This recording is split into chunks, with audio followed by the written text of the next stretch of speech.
this year. We are set to go. This is a big one tonight, and the first pitch of the ball game is a strike, and we're underway.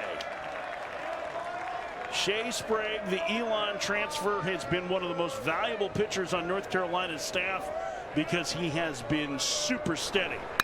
And that one lined down the right field line and foul by Merrick Houston. Now we take a look at Shea Sprague, boy. I like him on the mound. He's a good lefty. He's 3-1 so far this season. 51 strikeouts compared to the 12 base on balls. He has a 3-pitch mix, a fastball, a changeup, and a slider. It's an elite changeup. How elite? Well, it's got a 38% chase rate. That's a 92nd percentile. That seems good. It's very good. I mean, this is a powerful Wake Forest lineup. We talked about the power with North Carolina. We'll talk more about them against Burns. They've already faced him once as Houston pops it up. Shallow right racing in. D'Onofrio had a big game against Pitt with a pair of homers. Makes the catch, and the leadoff man is gone in the Wake Forest first. Well, the thing, too, when you look at Sprague and his numbers and what he's able to do, well, he utilizes that fastball. Might be a little bit pumped up, especially early on. All the fans here, the hooting, the hollering. He'll probably be 90, 91. He'll probably settle in about 87, 88. But it's the changeup, right? The arm action on that changeup. So as a hitter, you start to sit on it, and guess what happens? He's able to beat you with that 90-mile-an-hour fastball. See what he did the first time against Wake at the couch in Winston-Salem as Nick Kurtz stands in and takes the ball. North Carolina swept that series in Winston-Salem earlier this year. Here is Nick Kurtz, the all-ACC first baseman, one of the biggest stars in the country, and he takes outside. It's 2-0. Kurtz, another likely top 10 pick. In fact, including Burns, Wake has 3 players that are likely to go in the top half of the first round in July. The 2-0 in the dirt. It's 3-0. The other being Seaver King, their third baseman. Kurtz extremely selective, and on-base percentage this year of .533. And you get a look at Kylie McDaniel's latest draft ranking. And Kurtz draws a 4-pitch walk. That's something that Sprague didn't do at all the last time he faced. He had 0 walks. The thing with Kurtz, though, well, he's good at the plate. He's got a great eye. He's walked a whole bunch this season. Guys really don't want to pitch to him because of what he could do with the bat. 21 home runs, but we talked about 72 base on balls this year. Yeah, that led the nation. And now here's Jack Winay, and this is maybe the more underrated hitter in this Wake lineup. The sophomore, 20 home runs this season. Kurtz will run a little bit. Everybody in this Wake lineup runs a little, outside of Adam Tellier, who runs a lot. They are athletic and powerful. They were the #1 team in the nation to open the season. As Winay takes a strike. They struggled mightily once they got into ACC play. They started 4-8.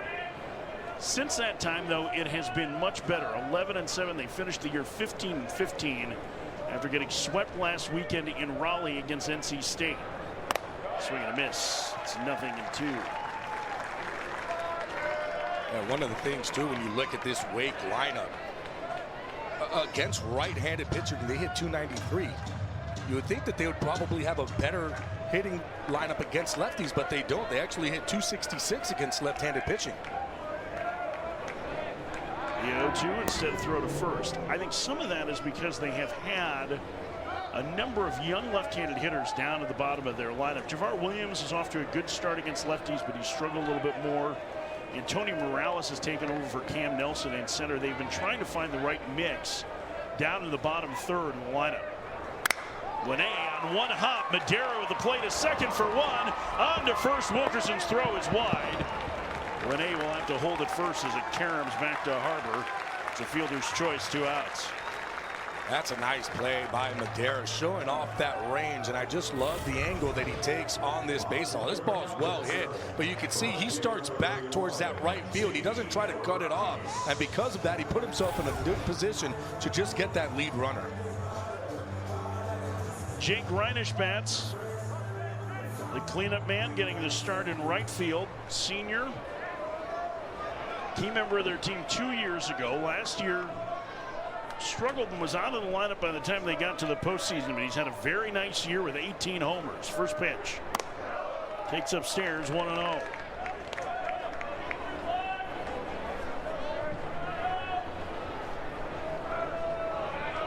Reinisch homered against Pitt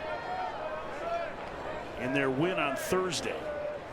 He takes upstairs, 2-0. And here's what it looked like. Wednesday, opposite field shot. One of the 50 home runs we've already had in this tournament. The record is 54. 2-0. Swing and a miss. 2-1.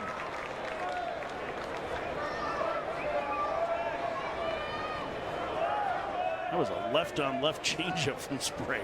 I love it. I love guys lefty changeups. I think it's a pitch that guys need to utilize a little bit more because of that right there. Now you have to stay on the pitch, and that fastball is just going to beat you. You're not going to be able to pull the trigger. 2 balls, 2 strikes, 2 outs, man at first. Just underway in the top of the first, no score. Sprague set and the pitch. Swinging a foul back. Crowd still filing in, but this is easily the best crowd we've had of this tournament. Every seat sold tonight. They were selling standing room only tickets for this game. And there are a ton of scouts here to see that man, Chase Burns.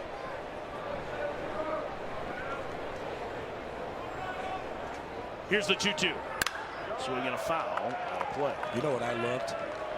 When we were down there on the field talking with the coaching, and all of a sudden we see Duke teams. We see Miami teams. We see all these teams that are still here coming to this game to watch this one. Because it's important for everything, but man, when you're watching this type of baseball and you're seeing UNC going up against Wake Forest, Chase Burns on the mound, it's going to bring a crowd. Throw over and Kurtz dives back. You can see the scout section pretty full. They're not just here to see Burns. They're here to see Kurtz. They're here to see Seaver King. They're here to see Vance Honeycutt with UNC. I mean, there is a lot of first-round talent on this field today. There's a lot of money on this field today. The 2-2. And tried to check his swing and hit him on the arm. They're going to peel to third. No swing. Ooh.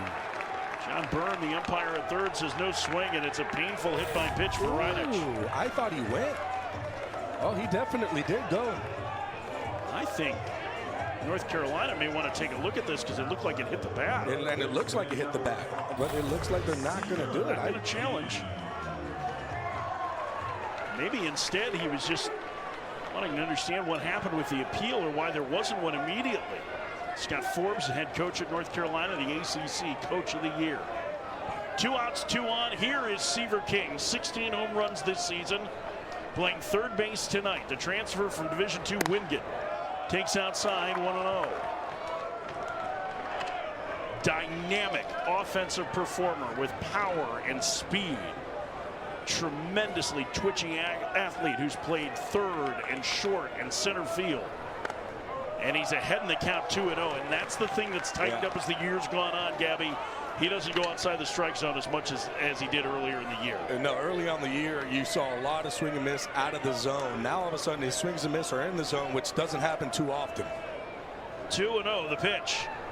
Outside, and then it's 3-0 to King. And that's the thing, too, with Seaver King. His swing and miss on the off-speed is on that changeup, especially down low. So you know that they have those numbers, and that's what they're trying to attack him with. 3 balls and no strikes to King. Wake threatening in the first with 2 outs. The pitch. There's a strike. That's exactly where Sprague wants to throw it. He's going to try to throw it there 2 more times. I would say, listen, throw a fastball in here. If you're able to throw and spot a fastball on the inside part of the plate after throwing 4 straight changeups, it's going to be hard. You're going to be a little tardy as a hitter. The 3-1. Fouled away, and the count is full. Boy, that was almost like some quality analysis out of you. I mean, I'm just a hitter, and I know if I'm up there hitting, you throw me 4 straight changeups, I haven't seen a fastball. It's hard to time that one up. I'm still on your changeup timing. Okay, Mr. Smart Hitter. What are you looking for now? I mean, for him, I would throw a changeup down again. I like the fastball on that one. Now you sped him up a little bit. Now you can go back to the changeup. Runners will be on the move. Swinging a liner into right center field. On the move is Honeycutt, and the ACC Defensive Player of the Year. Trax is back in the lineup. The potential first rounder, the only ACC player to go 50-70 for his career, takes a strike at 99 miles an hour on the outside corner. It's 0-1. Honeycutt, two-time ACC Defensive Player of the Year.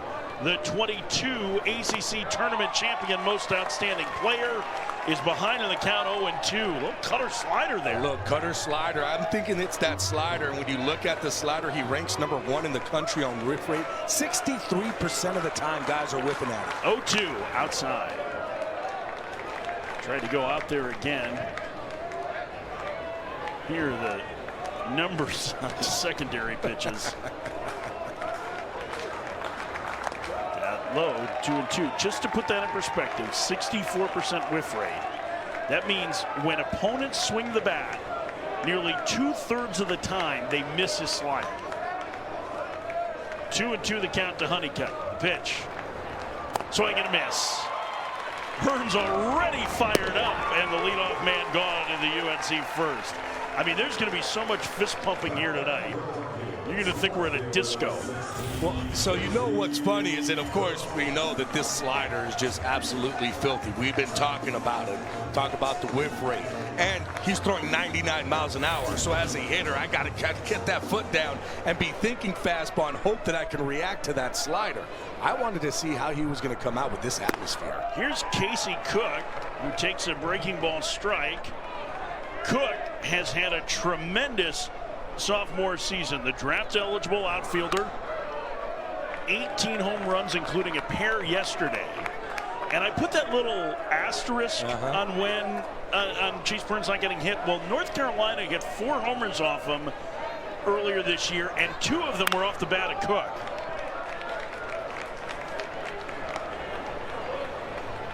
Here's what he did against Wake in that 3-game series. 7 for 14. The best pure hitter on this North Carolina squad. A terrific season for him.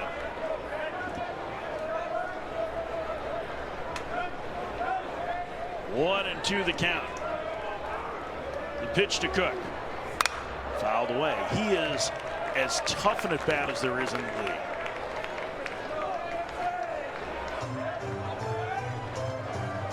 And I think the biggest thing is you're talking about a guy who had, what, 3 home runs all of last season?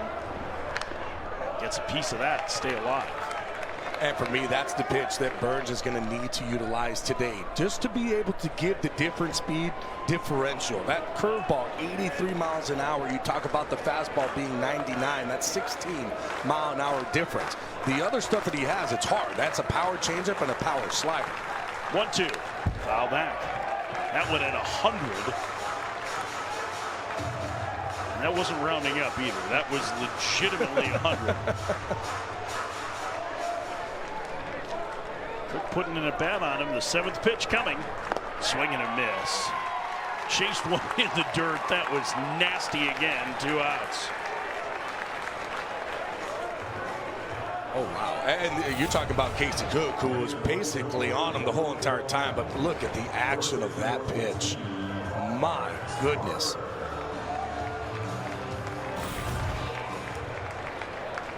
Burns was a huge part of that Tennessee squad 2 years ago that was #1 in the nation for most of the year before losing in super regionals in 3 games to Notre Dame. Last year, Tennessee's season changed when he moved to the bullpen. Second-team All-ACC performer Parks Harbor swings and misses. That may have saved Tennessee's season, who started 5-10 in SEC play, but it also hastened Burns' departure from the Volunteers program.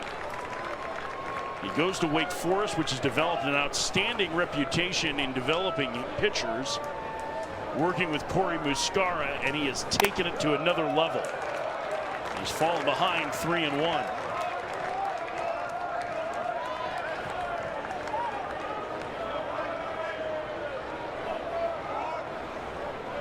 pitch to Harbor. Swinging a high fly ball to center. Going back on it. Settling on the warning track and making the catch is Morales. And a one right-handed hitting Adam Tellier, the transfer from Ball State, takes low 1-0. It'll be Tellier, Antonio Morales, Liam Wilson to face Sprague. Very nice season for Tellier, who is Wake's best hitter early, and he swings and skies one. Center field, Honeycutt has a beat on it, 1 out. Gibby, you had a chance to talk for a while with Bryant Gaines, the assistant head coach at North Carolina, a little bit about Sprague. Of the guys who've had good seasons in the ACC, he's probably one of the least famous. What are some you learned about him? Well, what I learned about him is he said that if I'm in the foxhole, who I want on my side is Sprague. He might not be the most athletic guy, but he's the meanest, is what he told me. And I gotta love that for a pitcher on the mound, just that meanness inside and understanding, okay, I might not throw 100 miles an hour like Chase Burns, but I can get some outs and I need to be tricky with it. Freshman Antonio Morales fouls it away. It's 0-2. I mean, the biggest thing for him is just basically what was talked about was, hey, got to get that fastball going to be able to utilize that changeup and open up the changeup. The changeup only works as long as that fastball is being thrown for strikes and thrown across the plate, and you got to work in and out. Pitch in the dirt, 1-2. Sprague likely would not have been a starter to open this year for North Carolina. Jake Knapp, the scheduled Friday starter, suffered an elbow injury before the season started. He was lost for the year. So Sprague moved to Sundays with the freshman Folger Boaz on Friday and another freshman, Jason DeCaro, on Saturdays as he paints the outside corner, 2 outs. And then Boaz suffered an elbow injury that cost him the remainder of the season, and now Sprague has moved into that Saturday. He's going to keep getting that call in the corner. Oh, yeah. Stevenson's framing. Here you see the ACC Coach of the Year, Scott Forbes. He won this tournament back in 2022. Top 5 RPI team they will be hosting at Boshemer next weekend. First pitch is a strike to the switch hitting Liam Wilson. The DC area native has worked his way into the lineup over the last couple of weeks because of his power. Switch hitter swings and misses. It's 0-2. But I'm not sure where North Carolina would be without the performance of Shea Sprague this year. They wouldn't be where they're at right now, that's for sure. You get a guy on the mound who is able to give you multiple innings, who goes out there day in and day out, and you know that you can count on it. And that's hard to get from a starting pitcher, knowing, hey, this guy is going to give me 5, 6, 7 innings. He's going to be a workhorse. Not going to say anything. You need, wait, what do you need me to do? That's what I'm going to do. It's from Boston. 0-2 in the dirt. Count 1-2 to Wilson.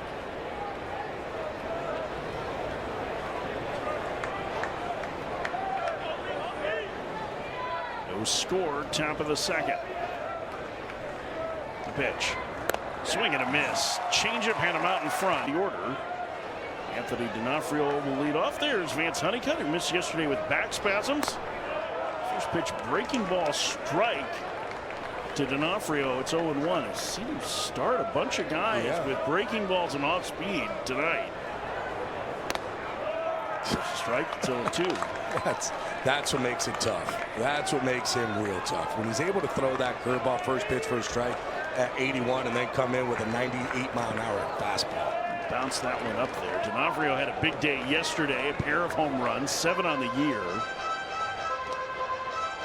Transfer from Quinnipiac. He is a really athletic player. He is not the kind of guy. It's a little bit like Adam Tellier for Wake in that you don't generally see guys like that play 4 years in college. And he's down on strikes here. Gill will run at him and then throw to first. Third strikeout already for Burns through 4 batters, 1 out. It just, you can see that D'Onofrio is up there looking for a fastball, but the action of that slider is just so hard. Hey, he is throwing that pitch really well. 1 out for Luke Stevenson, the freshman catcher. This is an impressive young player. A fine season with 13 home runs offensively as he swings and misses at 98. It's 0-1, but it's his defense that looks like is going to be the calling card for him. He was one of the top prep catchers in that class. It's behind 0-2.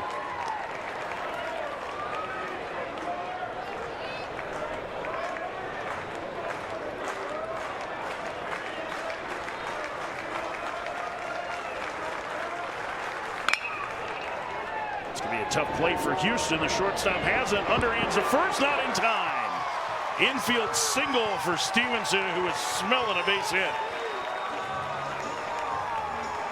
Well, you gotta love that hustle from Stevenson down that first base line. Gets a 100-mile-an-hour fastball and just kind of hits it. Just really nothing that Houston can do. The only thing that you could have done there is flip it with the glove. That's not going to be easy to do. That ball is just right there in no man's land. First base runner of the night for North Carolina. Here's Alex Madera.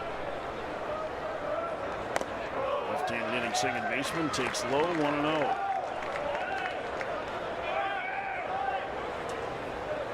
Senior from New Jersey.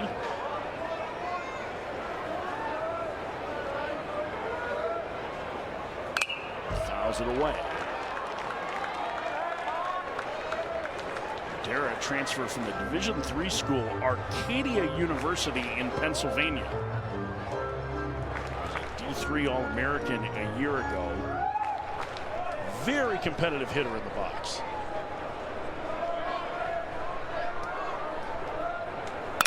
And he serves that one into left field, a base hit. Back-to-back singles for North Carolina here in the second, and they have a man in scoring position with one out for the powerful Alberto Ozuna.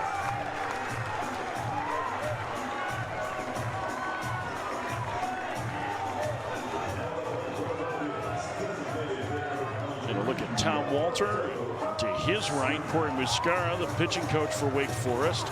Tom Walter helping to lead Wake Forest to their first men's college World Series since 1955.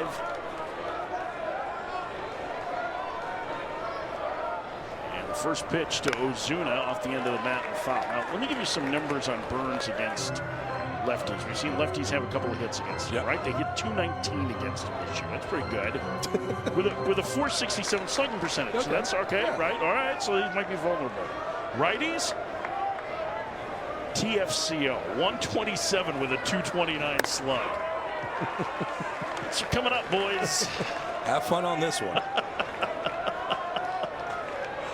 0-2 to Ozuna.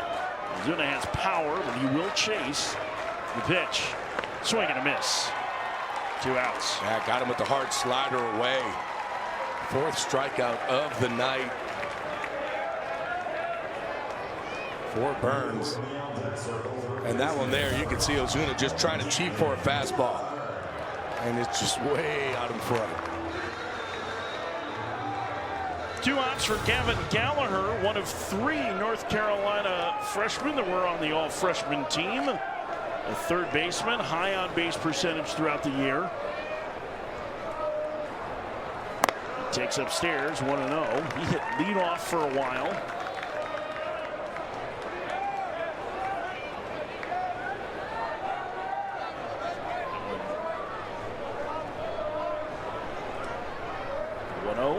Swing and a miss. He is also the son of a former Wake Forest player and assistant coach, Sean Gallagher, who is one of the coaches at the Pro 5 Academies, one of those baseball academies.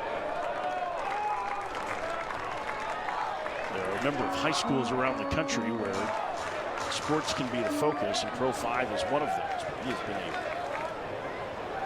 very good contributor as a freshman here for North Carolina. He's ahead in the count, 2-1.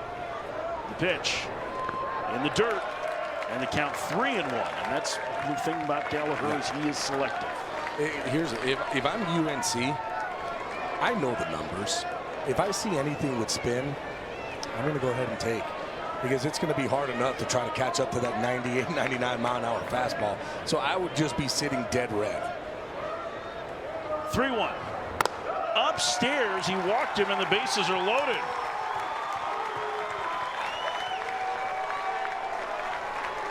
An infield single, an opposite field base hit, and a walk. And here's the switch hitting Colby Wilkerson, the shortstop. He's put together a pretty solid offensive year. Not much power.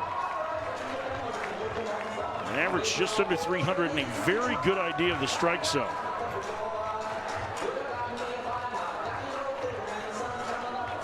No score, bottom of the second. First big scoring chance for North Carolina. Breaking ball strike. It's a 0-1. The thing is, you're not really hitting that pitch because you have to be sitting on that fastball. So he throws that one over for a strike. You tip your hat to him. He throws a slider over for first strike. Tip your hat to him. Swing and a miss. And that's the reason why a lot of action with that pitch. So hard to even try to even make contact. That four-seam fastball, it's going to be pretty straight. That one you have a chance to hit. 0-2. Fouled at the plate. Foul ball as Burns. You had the easy play at home if they called it fair. You think he knows how many outs there are? I think he was probably looking for the easiest time. He may not. He's kind of locked in. He's an intense competitor. Thing to watch, though, this is already the 39th pitch of the night. Wake Forest tends to be very careful with their pitchers.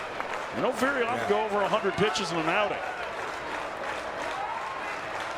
The 0-2. Called strike 3. Inning over. Stay with that Wake Forest program and help to turn them into a real powerhouse in the ACC.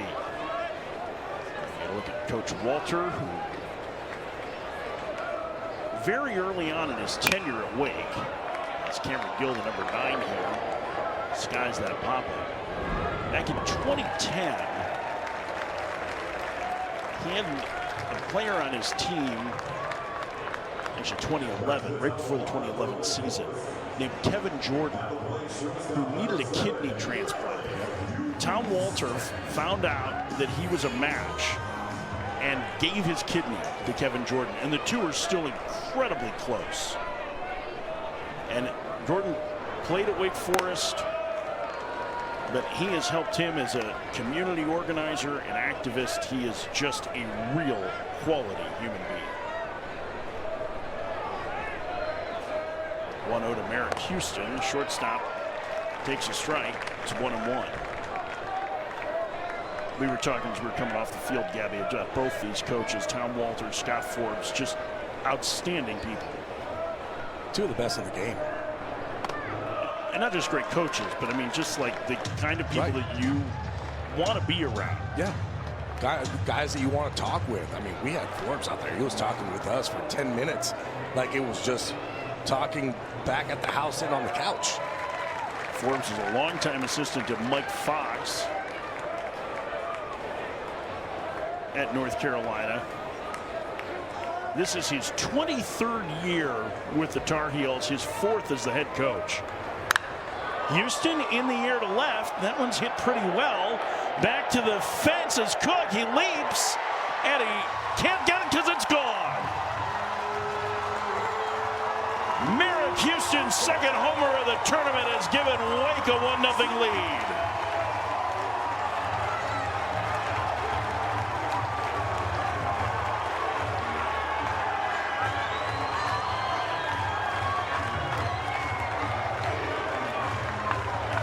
Merrick Houston gets a fastball in and just gets enough of it. 95.5 miles an hour off the bat. You can see where that ball hits, just squeaks over the fence. Boy, that was super close. I mean, if that fence is 2 feet further back, Cook makes the catch. Now here's Kurtz. Houston's 8th home run of the year. That's a player we're going to be talking about near the top of the draft for 2025. 1-0 Wake Forest.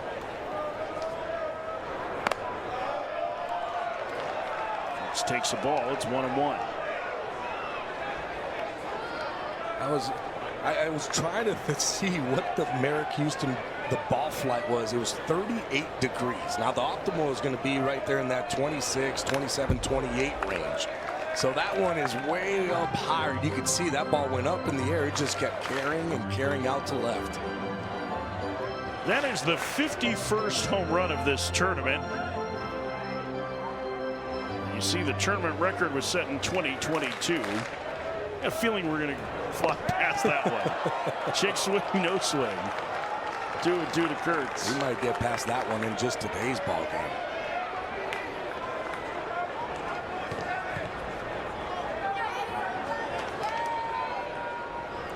Homer's been working. He's been busy. Homer's been busy this tournament. Poor guy's going to need a vacation after this one. 2-2. Kurtz into the shift. There's a shortstop Wilkerson to throw him out. 2 outs.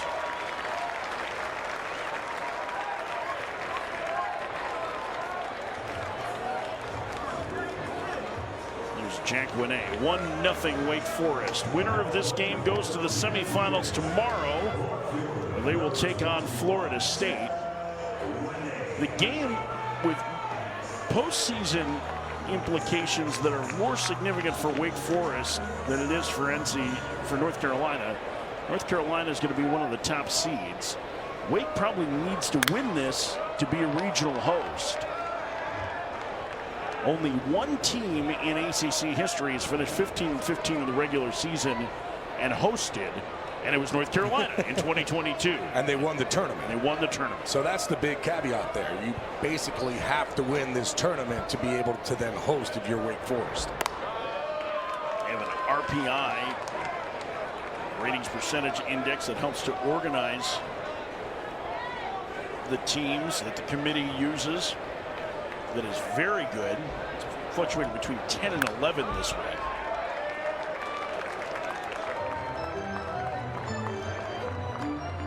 So everything has been good for Wake except for their conference record. Right. Which has been fine, just not host fine. Yeah, I mean, they started off slow. They tried to find their identity early, really couldn't do it. Then all of a sudden they really started to find it, and they were beating everybody. And then it seemed like they were getting hot at the right time. They swept Clemson. All of a sudden they go to NC State, and NC State said, well, we're going to go ahead and sweep you. And I think that really hurt them, because they needed to win some of those games. They had the lead in some. NC State was able to come back. Swing and a miss. Winney down on strikes. Burns pitched out of a bases-loaded jam in the second. And the first pitch to Vance Honeycutt is in there for a strike. 0-1. Honeycutt got off to a very slow start this season, but he has set the Tar Heel record for home runs in a career, thanks to a fast finish. 22 home runs this year, 59 in his career at North Carolina. I highlighted it at the outset, the only ACC player ever with 50 homers and 70 bags. 1-2. He was the MVP of this tournament a couple of years ago, his freshman year. He is a tremendous athlete. He's a great defensive center fielder. He has legitimate power. He can fly. And he has some swing and miss issues. And he goes down on strikes for the second time. That's already 6 strikeouts for Burns and 10 hitters faced. It's one of those things that you look at Burns and the way he's able to throw this slider. We talked about how good it is. It starts right on the outside corner, breaks off. Strikeouts are great. They look nice, but what they also do is that they get that pitch count going up. Casey Cook in the air to left, going back on it. Winney to the fence. It's off the wall. Cook around second. He will slam on the brakes. It's a 1-out double for Casey Cook, a man who took Burns deep twice in Winston-Salem this year, narrowly missed tying the game. Mike Cook, he does not mind how hard you throw. 98 miles an hour, no problem. Stays on that pitch, drives it opposite way, off the wall, real close to being a homer. I just love the way he was running, too. He hits this ball. He starts running at second base. He even was thinking maybe I could go to third, trying to get himself over there. ends up having to put the brakes on and get himself back to second. Parks Harbor bats. The first baseman takes low, 1-0. Harbor, second team All-ACC, transfer from Georgia. Terrific season, 20 home runs, big power.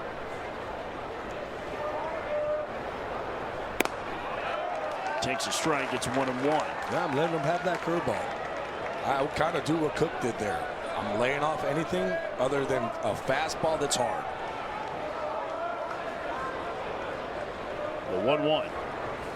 Swing and a miss, 1-2. And it doesn't mean that you're going to catch up to it. Let's just put that out there. Just because that's the thought process, it's still 98 miles an hour to 100. It's still coming out firm. Yeah, monster series against Wake Forest this year, and he's down on strikes. 7 strikeouts now for Burns, 2 outs, and here's D'Onofrio. Boy, another slider. Just a good one. I mean, we've seen that pitch get swung out a whole bunch. It starts right on that outside corner, breaks off the plate away as it's getting into the hitting zone.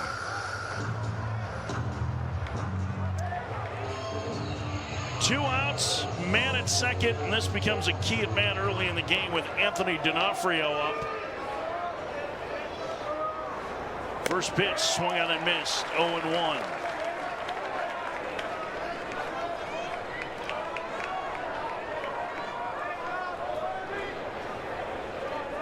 Modified shift down for the left-handed hitter.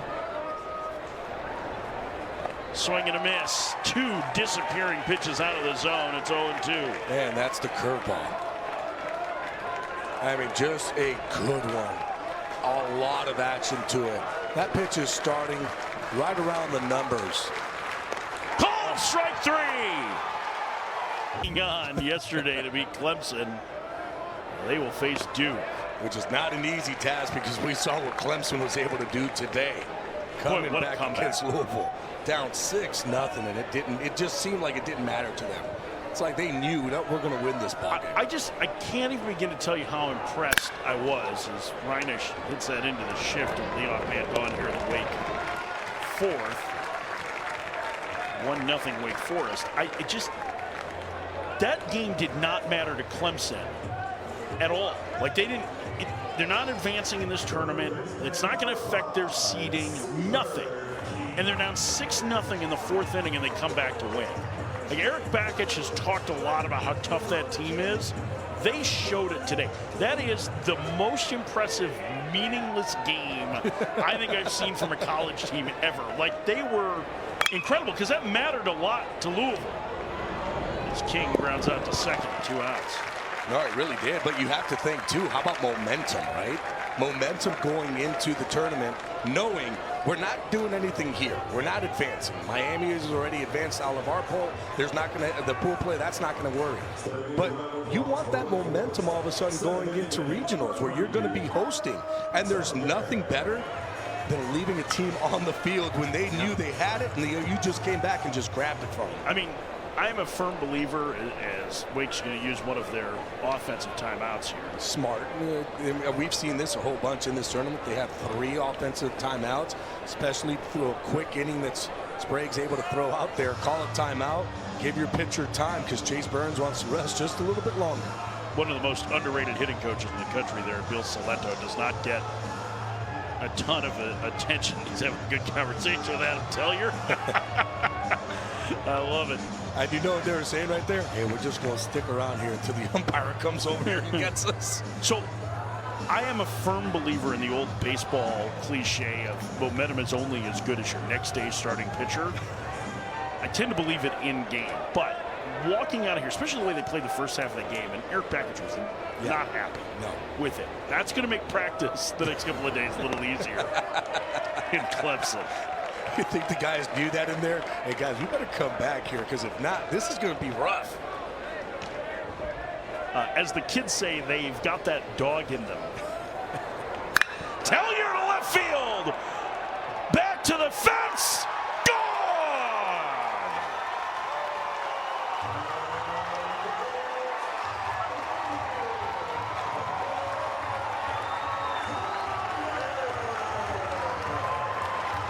Two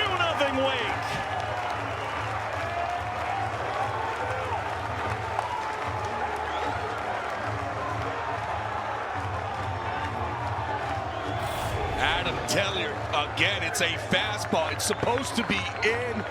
Gets left out over Tellier. This one he did not miss. 107.3 miles an hour off the bat. Just a line drive home run. It's 13th of the year. They're feeling it in there. They got their guy on the mound. They know that this game means a lot to them. They want to be hosting. Swing and a miss. Count 0-2 to the freshman Morales. Now, if you break, though, listen, solo home runs aren't going to kill you. Keeping this game manageable, that's what you need to do. Low. Well, North Carolina got to Chase Burns the first time they faced him. Morales three-hopper to first, and Harbor will hustle to the bag to get Morales. And Luke Stevenson will lead off for North Carolina.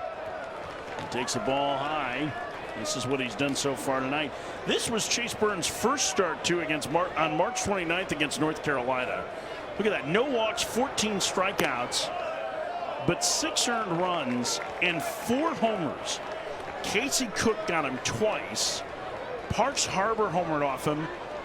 And the most shocking one was Colby Wilkerson, who hit just 2 homers all year. One of the 4 in a 6-5 loss. And again, that was a series that North Carolina swept from Wake. And I think it did 2 things. One, it kind of set Wake off. They were 4-8 at that point in conference play. And it announced that North Carolina was really as good as their start made them look.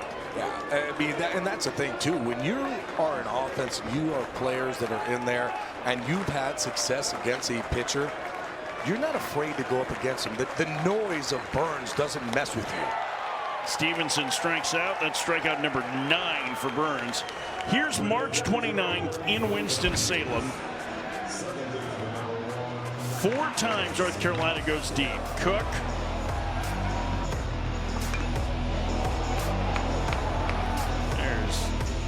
Harbor, Cook again, and this is the one that was the stunner. Wilkerson on a breaking ball that he hammered.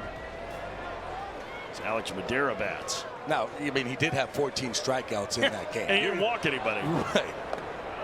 So you know going up, okay, he's going to strike us out. The other thing is, too, is when you look at a guy like Chase Burns knows where he got beat. A lot of times he got beat was off that slider. So you see him utilizing that curveball a little bit more today.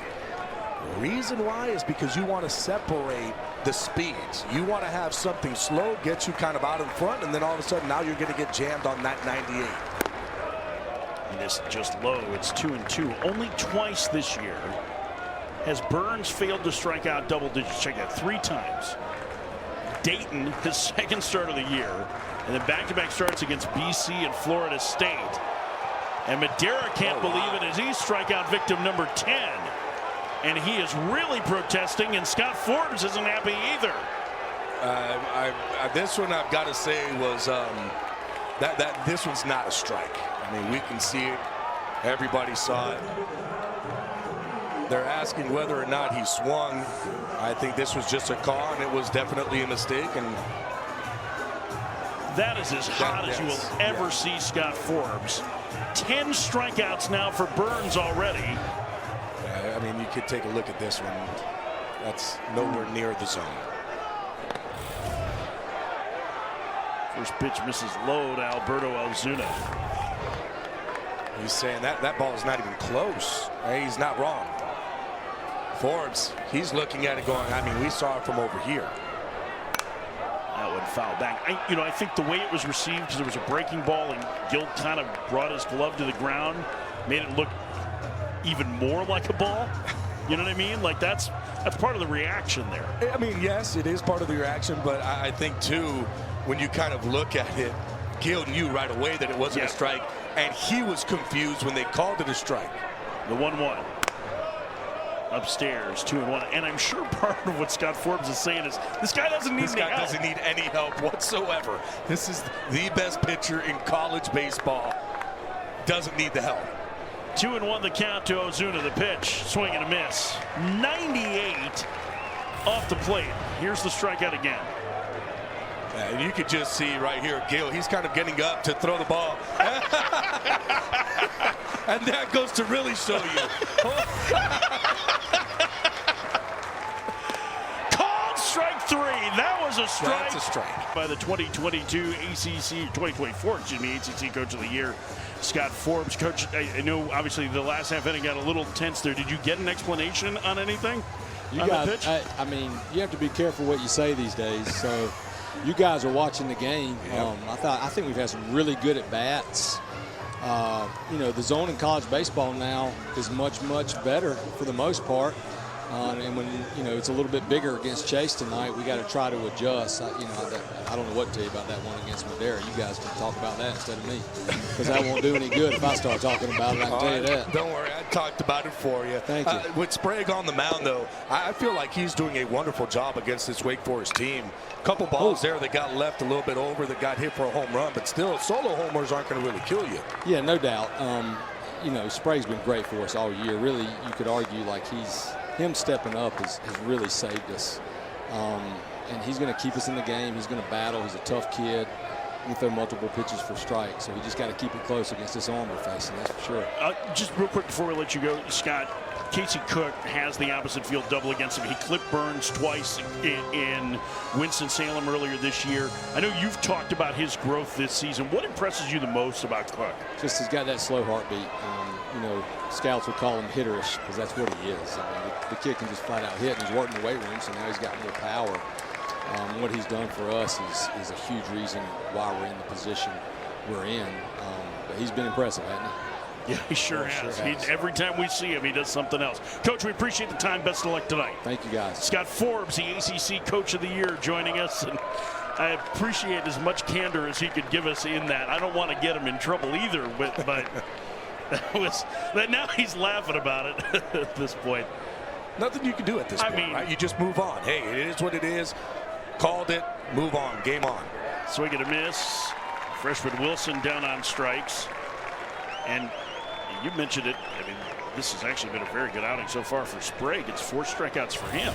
I mean, he's been very good what he's been able to do. Just kind of moving the ball back and forth, has that changeup working, is utilizing the fastball. Really, to be honest with you, UNC is out hitting Wake Forest 3-2.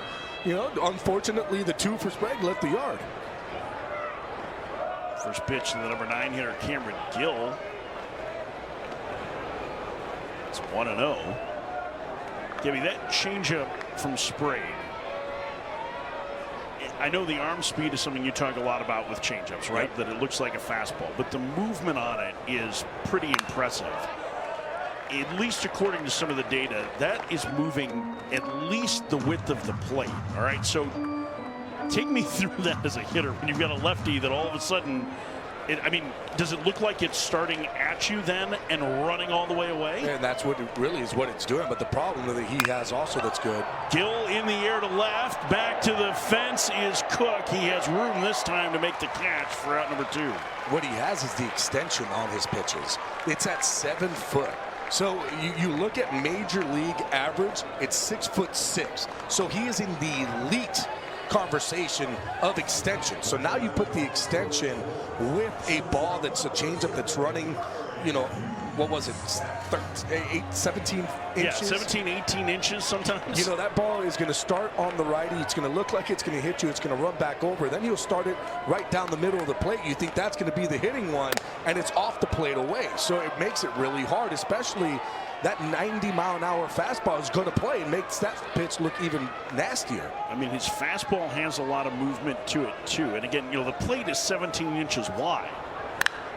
Grounder inside the bag at third and fair. Houston hits it into the corner. His second extra base hit of the night is a 2-out double in the 5th. Boy, Merrick Houston has had a tournament. And Merrick Houston's been swinging the bat extremely well. Again, this one just down in the zone. It was a changeup. and he's able to just pull it and hug that line down the third base line. It's going to be an easy stand-up double for him. All of a sudden, Wake has a guy in scoring position for their third hit of the night. And now here's Nick Kurtz. Kurtz is 0 for 2. Lefties have been better against Sprague this year, and with that in mind, it's an intentional walk to the powerful Kurtz. I think that has to be because the last AB that Kurtz had, he hit it 111 miles an hour off the bat. And I guarantee you that they knew that, and they said, no, we're going to go ahead and walk him. We're going to talk to Tom Walter, head coach at Wake Forest, in the next half inning. Now here's Jack Winay. Grounded out, struck out, and Luke Stevenson's going to go out. Pence, third team all ACC pitcher. Very good against both lefties and righties. Righties actually hitting just a .167 against him this year. First pitch to Winay, fouled away, 0-1. Now for Pence on the mound, it's a fastball, changeup, slider, mostly fastball. So 77% of the time, that's what he's throwing. Fastball is about 92 to 94 miles an hour. The changeup's going to be 84 to 86. 0-1 upstairs. 1-1 to Winay.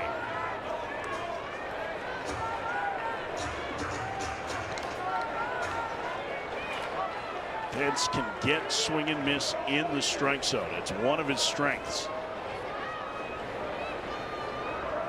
Swing and a miss there. It's 1-2.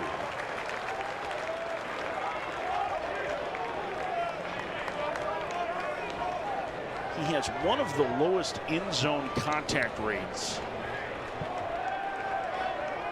in college baseball. The 1-2 upstairs. It's 2-2 in fact. His fastball. Yeah. When you look at the fastball, it's a 33% whiff rate. 32% when it's in the zone. I mean, it's in the 100%. Yeah, usually that's about like elite. 16, 17%, right? So it's like twice as good. Missed inside, and that's the one thing with Pence is that he will run some deep counts, and the walk rate is a little higher. But now the runners are going to be on the move here in the fifth. Wake leading North Carolina 2-0. Pence set. Houston and Kurtz run instead of pickoff throw to second. Trying to keep Houston close.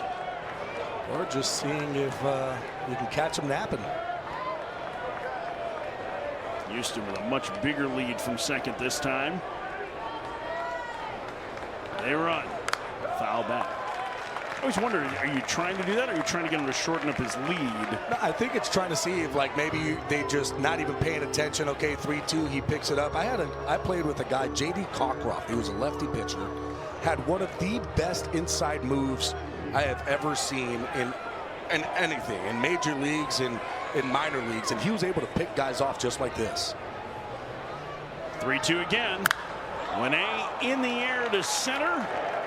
Coming in is Honeycutt. He'll give way to D'Onofrio. It looked like he had trouble finding it for a second. Against Tom Walter is with us. So this Chase Burns guy, has he got a chance to be pretty good?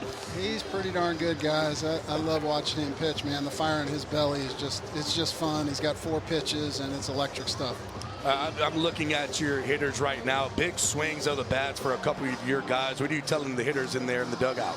Yeah, keep grinding. I mean, Sprague's really good. He's got 2+ pitches, and he competes his tail off, moves the ball around, and obviously Pence is one of the best arms in the league. So, and they've got Mathis and and Poston behind them. So, their bullpen's locked and loaded. So we just got to fight. Well, the last 2 years you've had teams that have played with so much energy and emotion. How have they been able to channel that as a positive? Because I know sometimes they can get away from teams. Yeah, we just play the game, and we talk to the guys all the time about playing the game, controlling adversity and adrenaline. We want to have the energy, we want to have the passion, but we don't want to let it take us out of what we do. We want to be able to stay on our branch. All right, Tom, we appreciate the time. Best of luck tonight. Thanks, guys. Tom Walter, the head coach at Wake Forest, joining us. One of my favorite things is, you'll see players get together before the game and celebrate as the first pitch is hit past a diving Merrick Houston. It's a leadoff single for the freshman Gallagher here in the UNC fifth. But you'll see them celebrate and kind of bounce before the game and get ready, and it's nothing to see Tom Walters skip in after giving the lineup card and join that. And like, there's nothing about him that looks like he's going to be that kind of guy, but he really seems to feed off the energy of his team.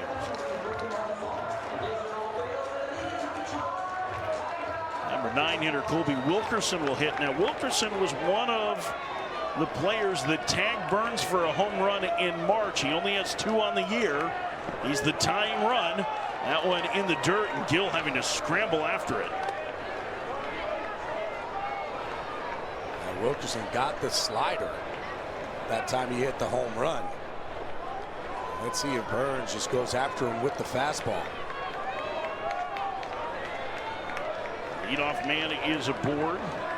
Burns 11 strikeouts and 1 flyout. Off the end of the bat, foul. It's 1-1. How about that? Goes with the changeup. Still 87 miles an hour. Yeah. Diving away. And you know what's like? He throws 100, so an 87 mile an hour changeup actually is the right speed pitch that you would want off of that changeup, but it still seems too hard. Upstairs, it's 2 of them.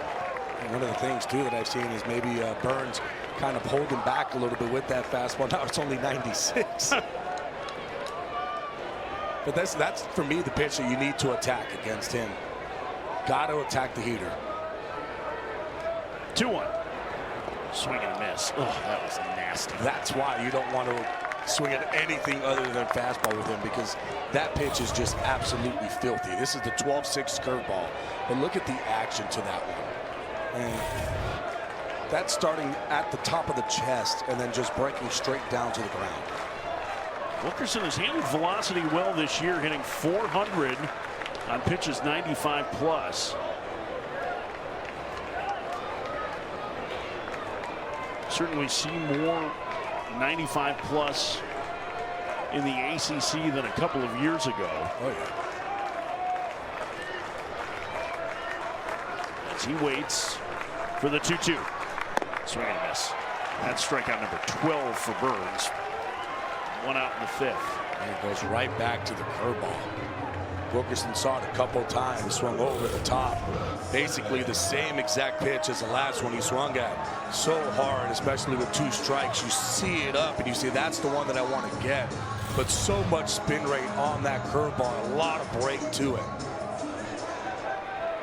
I mean, he is facing a lineup that does not strike out all that much as Honeycutt tries to bunt and bunts it foul at the plate. This is, I mean, they are what, 6th in the conference? The last 10 all via strikeouts. In terms of the lowest strikeout rate, 8th among ACC participants over the course of the regular season. 4th lowest chase rate, and they've already fanned a dozen times. I mean, this is a really good offense. I would say, and I know Virginia has a great offense, I still put UNC ahead of them just because of the power and everything else that they bring along. It's a scary team top to bottom hitting. Everybody in that lineup can beat you. Honeycutt certainly has the power to get this game tied with 1 swing.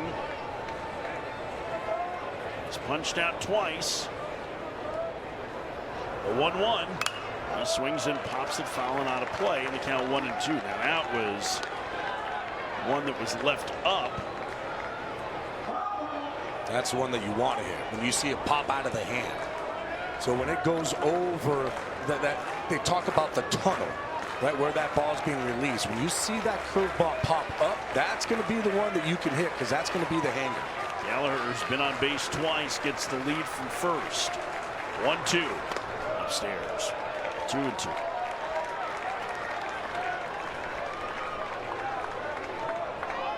Now, The one thing to remember is that Wake is careful with their pitchers. Burns has not gone more than 109 pitches all season, so he will not go much past the 6th or maybe the 7th inning. And the count runs full to Honeycutt. I mean, that's what I feel like they're hoping. I think Wake is hoping that way they can get to their back end bullpen guys. 3-2 the count. 1 out, tying run at the plate, bottom of the 5th. Not going is the runner, and Honeycutt draws a walk. Well, after trying to butt his way on, Honeycutt reaches. And here's Casey Cook. And Casey Cook, well, he don't care how hard you throw, because when you throw 95 miles an hour and above, he's hitting 600 this season. 2 on, North Carolina down 2-0. Casey Cook doubled to left his last trip. Tried to check his swing. He went around on a breaking ball, 0-1. And listen, if you're UNC and you're talking about this lineup facing Burns, there's one guy that you want up in this type of situation, and it's the man who's hitting right now, Casey Cook. The 0-1 in the dirt. 1-1.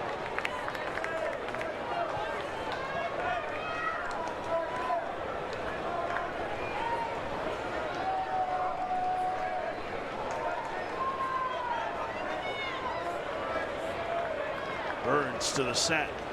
A check of the runner. The pitch. Swinging a high fly ball to right. Coming in.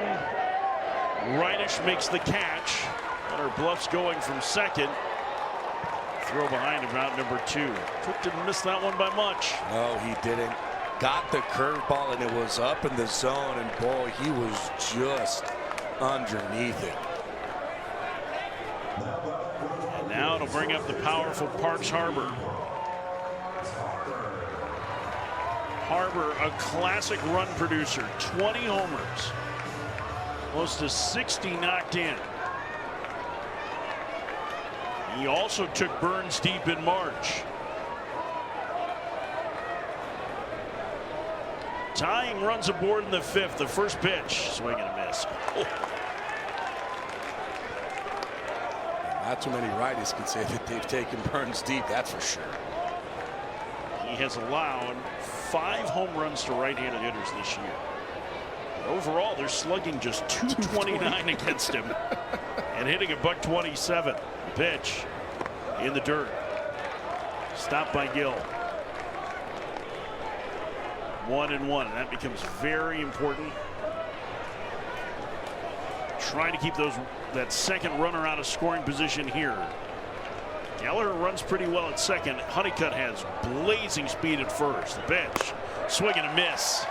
Well, all right, he's back to 98. And that would go up a little bit more. 1 ball, 2 strikes, 2 outs. If I'm Burns, I'm throwing another elevated fastball. The pitch, foul back. Ooh. He didn't go to the fastball, and Harbor got a piece. Yeah, I'm not giving you a chance right now. If I just threw you a fastball and you were late on it there, I'm not trying to throw it for a strike. I'm just trying to elevate it a little bit more than what I just did and see if you want to go swing. Now, once I throw that one and you laid off, now I can go to the slider. The 1-2. Swing and a miss. Gill will throw to first. Kurtz has the cushion, and on Sunday, they will face the winner of Florida State and the winner of this game. That's a lot of winners. It's a lot of winners. 2-0 Wake Forest. Dalton Pence got the last out of the 5th. And this is away to Jake Reinisch. There's our bracket. Laid over this beautiful skyline. This really is a gorgeous skyline. It's a beautiful downtown. 2-0. Popped up. Foul territory. Harbor makes the catch with Madeira there to catch him. Me as a first baseman, as soon as that ball goes up, I'm telling Madeira, you better get it. You better get it. Don't let me get this one. It's so hard when that ball is right over your head to try to catch. It's easier for a second baseman to come in because of the angle where that ball is coming at you. That almost looked like a Looney Tunes cartoon where the little guy's trying to catch the big guy, right? Like, out for Seaver King, who lines that one into center field. A base hit for King, his first of the night. Just the fourth for Wake Forest. They lead 2-0. That's going to be interesting, too, to see if Seaver King is going to start his engines and see if he can get into scoring position. Look at throughout the year, he's 11 for 12 with stolen bases. Adam Tellier hit a solo home run in the fourth inning. One of the 2 solo homers tonight for Wake as King dives back. Tellier opened the year as a third baseman. He moved to second. He is a really good athlete. Very fast. Now King, a little hesitation move going back there. Having trouble picking up Pence's move, and that was right near that 45-degree line that lefties have to be at, right? It's close. I mean, he's flirting with that line right now. That's why Seaver King kind of held for a second. It's home this time and misses low. All right, so let's explain what that 45-degree line is for lefties in a pickoff. Well, you have that pitching mound and then you have home, right? That's going to give you that 90-degree. Well, if you cut that line right in between, you got that 45-degree mark. Now, can a guy go 40 degrees and not get called? Of course. You have to really break it to be able to see it. Trying to check his swing. He went around. It's 1-1. But for the most part, it's there.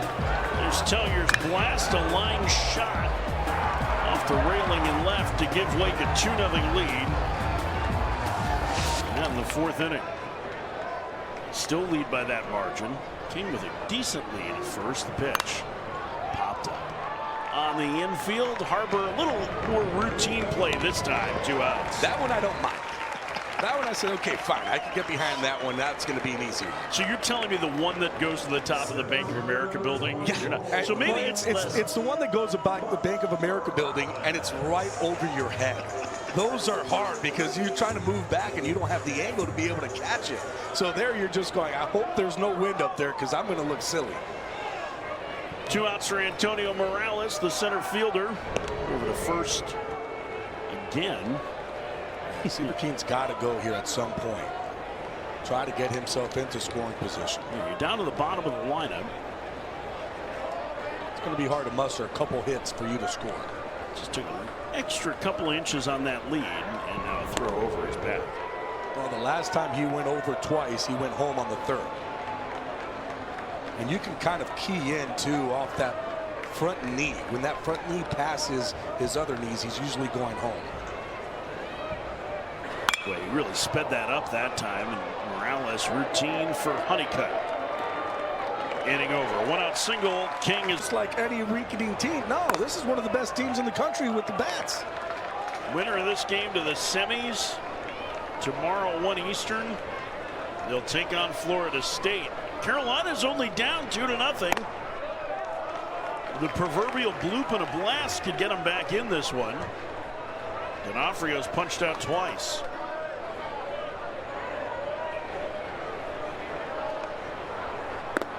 Swing and a miss. The number of pitches that have just disappeared below bats tonight is pretty ridiculous.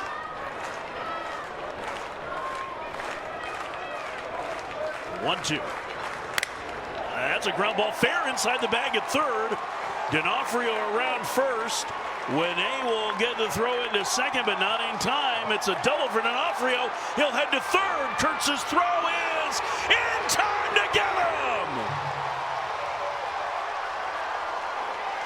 You can't make that mistake if you're D'Onofrio. Cannot be making that mistake there. You cannot make that first out at third. You're already in scoring position. Great job by Kurtz there, backing up that ball and being out there, getting it over to third. Nick Kurtz has a very strong arm for a yes, first he baseman. does. And the way that he throws his ball, look at that. Off balance, throwing it, getting it down, and then just getting that throw in there. But you can see here with Forbes, you can't really see him in the background. As soon as that happened, he took his helmet down and hit it towards the ground because he knows cannot do that with a guy like Burns on the mound. Cannot make that mistake. A double, and the putout goes 3-5. And they lose the leadoff man. Pitch misses low, 1-1. At the end of the play, D'Onofrio stood up and put his hands on his ears to say review. And Forbes looked at him and said no. No. Just shook his head. Just go ahead. Upstairs, it's 2-0. Here it is. Do you want me to review? He said, no, we're not reviewing. It's right in front of me. I can see this one. Ooh. Swing and a miss. 2-2 to Stevenson. Double barrel action in the Wake Forest pen.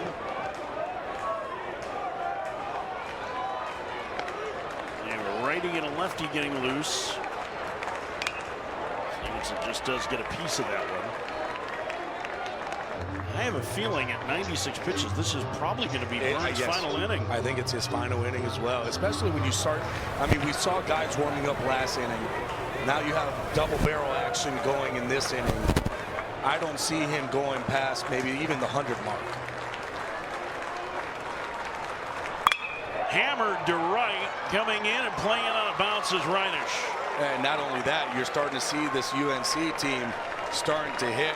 All of a sudden, that slider is starting to stay up. It's not getting that same bite. And how about this? How important now is that out? It's huge. I mean, you'd be talking first and third here with nobody out. You'd be talking either first and third, or all of a sudden man on, 2-1 ball game. Rare miscue for North Carolina on the bases. And here's Madera. He's singled to left. In his first at bat, he's 1 for 2. Takes a strike.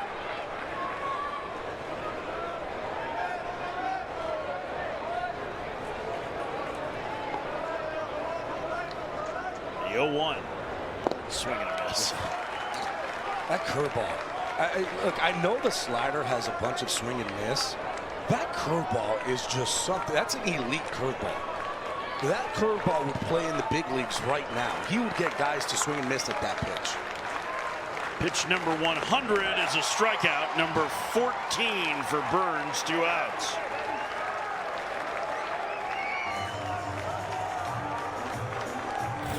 That is just absolutely filthy. Here it is again. 12-6, where it starts, where it ends. My goodness. Only 2 outs recorded in the outfield. 1 from Harbor, 1 from Cook. Cook and Gallagher have had the best at bats. First pitch upstairs.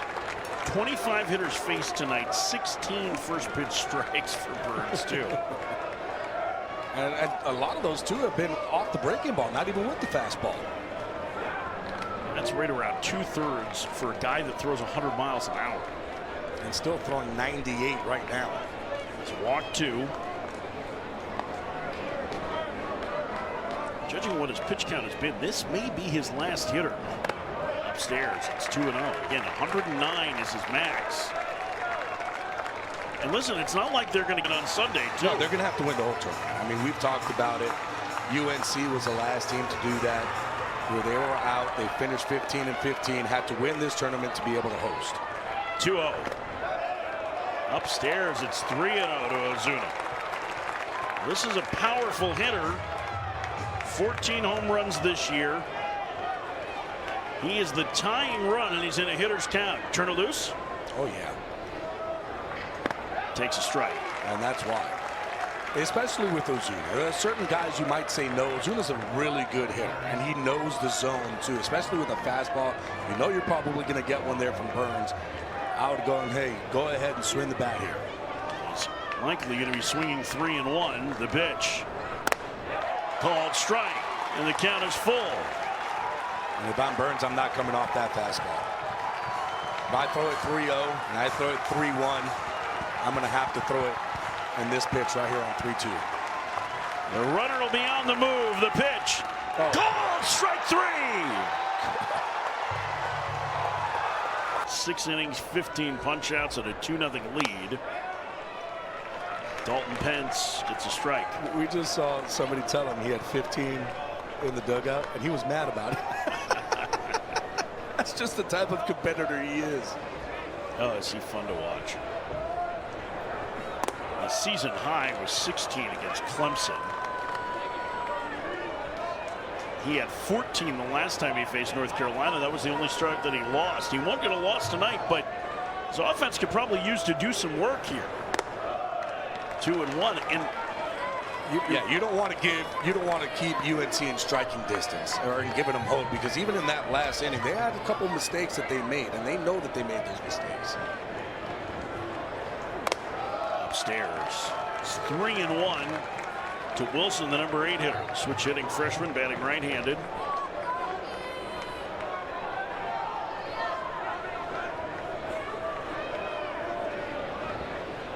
Pitch. Upstairs, ball 4. A lead-off walk in the Wake 7. That'll bring up Cameron Gill, the number 9 hitter. Actually, we're going to get a pinch hitter here. Tom Walters coming out to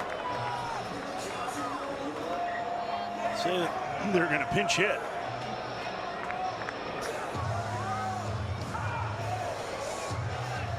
No, I don't think so. I think this is still Gill. No, So he it's went still up to Gill. Gill. All right, so that is Gill. I don't know why he was Stand up. Sure either. I'm thinking, do you go right here and tell Gill, let's lay one down, get a guy in scoring position? I would think, based on what we've seen Gill do, that's the case. And Gallagher at third is certainly thinking that, and that nearly hit him. It's a pinch runner for Wilson at first. That was the decision. That's what it was. Austin Hawk. He is the younger brother of Tommy Hawk, the former Wake Forest center fielder. Firecracker. Oh, he was a fun player Love there. that guy, watching him play. Gill bunts it foul at the plate. It's 1-1. Hawk led off the Super Regional last year against Alabama with a home run. So good. Austin Hawk started the year in the lineup but had struggled. Now Stevenson's a very good catcher, and Gallagher is way in at third. Gill squares to bunt and bunts it foul again. It's 1-2. That one got a piece of Adam Dowdy, our home plate umpire. So now Gallagher is going to back up. I mean, Gallagher was in like they used to play in for pitchers. Yeah, I'll tell you this, Gill did not look comfortable trying to bunt here. That top hand even came off the bat. Dowdy got that one.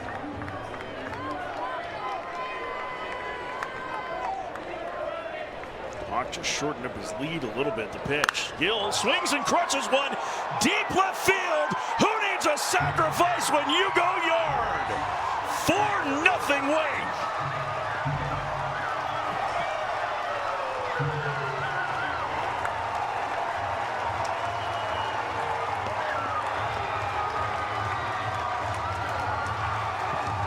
Well, partner, that's one way to have your coach not get mad at you for not putting down a bunt. You get a pitch and you leave the yard with it. You know Tom Walters looking at him saying, you're lucky you did that one, big man. A little smirk from Walter there. Oh, gets that fastball that's in off the plate. Look at how he throws his hands close and tight to his body. Boy, hits that one 101.6 miles an hour off the bat. A little breathing room for the Wake Forest bullpen. And now action there in the North Carolina pen. Let's go back to the home run. So after 2 bad failed bunts, he said, no, let me do this one instead. Let me bat flip you as I round the bases. Well, this was a no-doubter off the bat. Right off top of the pavilion out there. Cameron Gill had 2 home runs on this season entering this tournament. He's matched his total. I mean, this is cool. This has been great tonight. Standing room only. And Wake has put on quite a performance as Merrick Houston fouls the first pitch away. It's 0-1. 3 homers for Wake Forest offense, 15 strikeouts in 6 shutout innings for their ace Chase Burns. And Merrick Houston has 1 of those 3 blasts. And he takes a strike. It's 0-2. Here we go back to the 3rd inning. Oh, just gets that fastball, turns on it, and just squeaks it over that wall.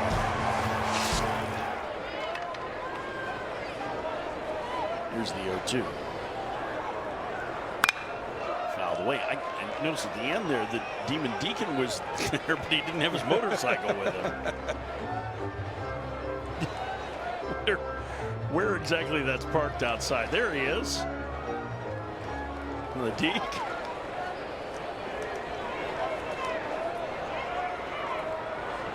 Pitch in the dirt.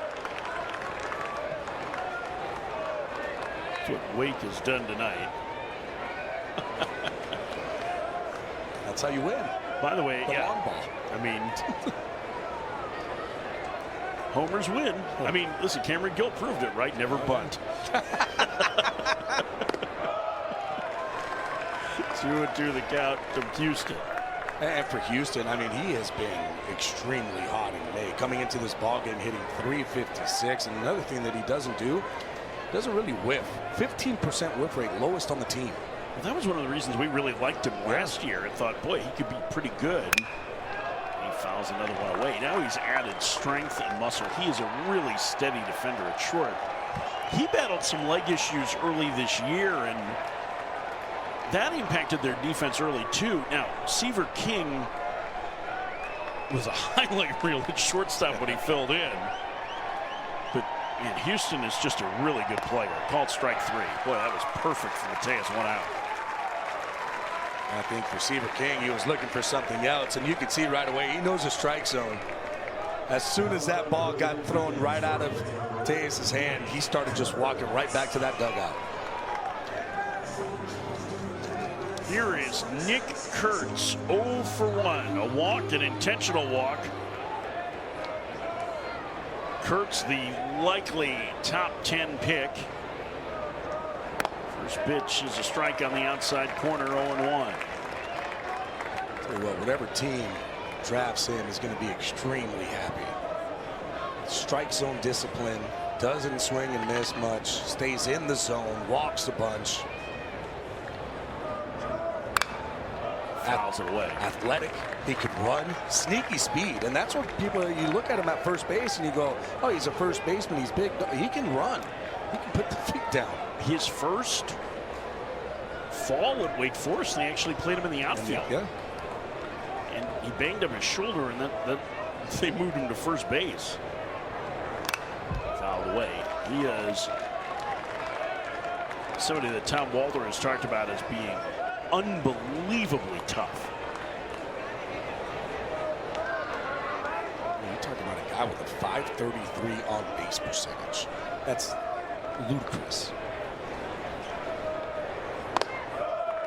Outside, it's 1-2. Remember, he got off to a slow start this year. The walks have been there all season. Yeah. It was tough for him because guys weren't pitching to him, and that's why he has the many walks as he has. He also may have been pressing a little bit, it sounded like. I mean, there were high expectations on him. There have been high expectations on this Wake team all season. I mean, they started off the season as the #1 team in the nation, and then just didn't really get off to a hot start, especially in ACC play. They rolled through their non-con schedule.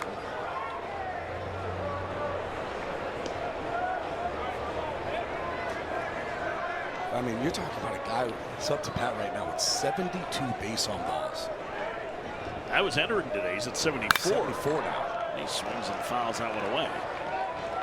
I mean, it's 74 walks, and it's, what, 38 strikeouts? Yeah. So, I mean, it's almost 2-1.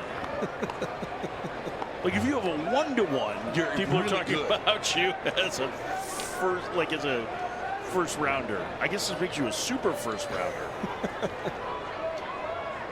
2-2. Kurtz in the air to left. Back on it is Cook. Still going back. Reaching for the fence. Makes the catch for out number 2.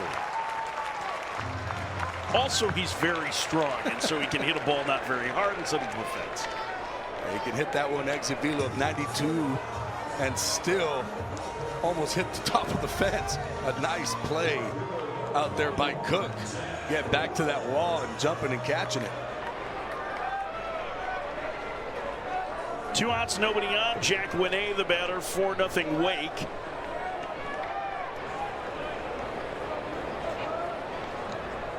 Pitch to Winay, swing and a miss.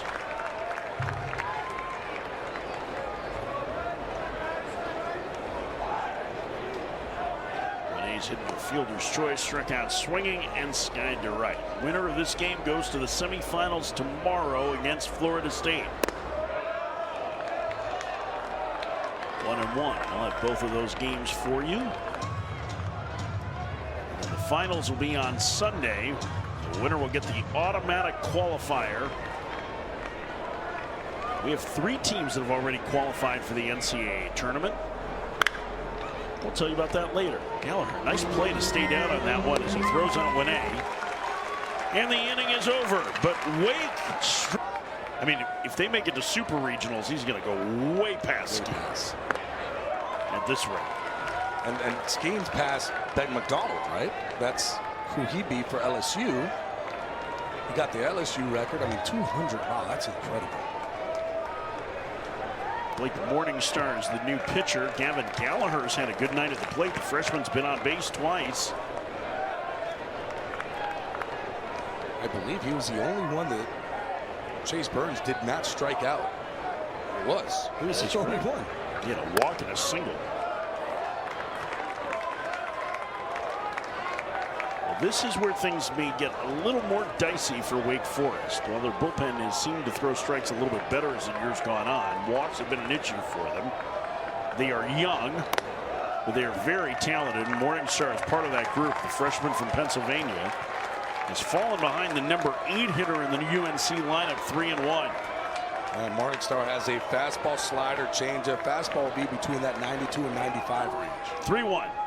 Up and in, ball 4, and the leadoff man walks to start the UNC 7th. And I don't see Tom Walters going too far with guys not showing that he's over the plate with strikes. He's going to go right back to that bullpen. We already have somebody warming up.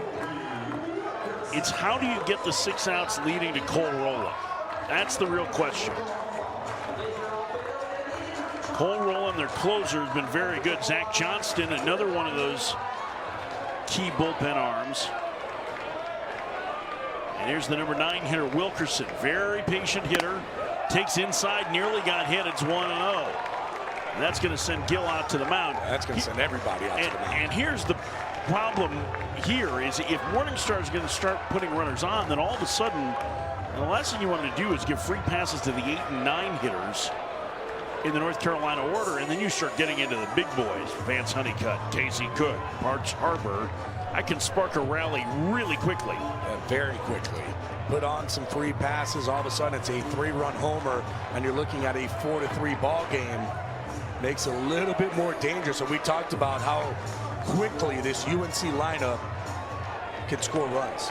I don't know if you caught the coaching staff there. They just told Cameron Gill no more mound visits.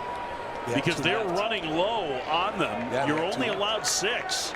But that was interesting. Corey Muscara looking at Gill and saying no more mound visits. And you saw Tom Walters in the back too, giving the kill it no more. Ixnay on the ound visit made. 2-0. No, speak Pig Latin. I don't know what you just did. I mean, I got the gist of it, but no Pig Latin for me. You have to teach me that. Boy, they would have 1 left before a pitching change that had to be made, and that one inside. It's 3-0. Clear the mechanism. That's one of the great ones. 7 straight balls so far. Started off with 1 strike. No way you're swinging here. Wilkerson takes a strike. It's 3-1. I mean, I wouldn't even I would even go on to say maybe even take on 3-1 at this point. Make him throw another strike before you swing the bat. He does take, and it's back-to-back walks to start the 7th.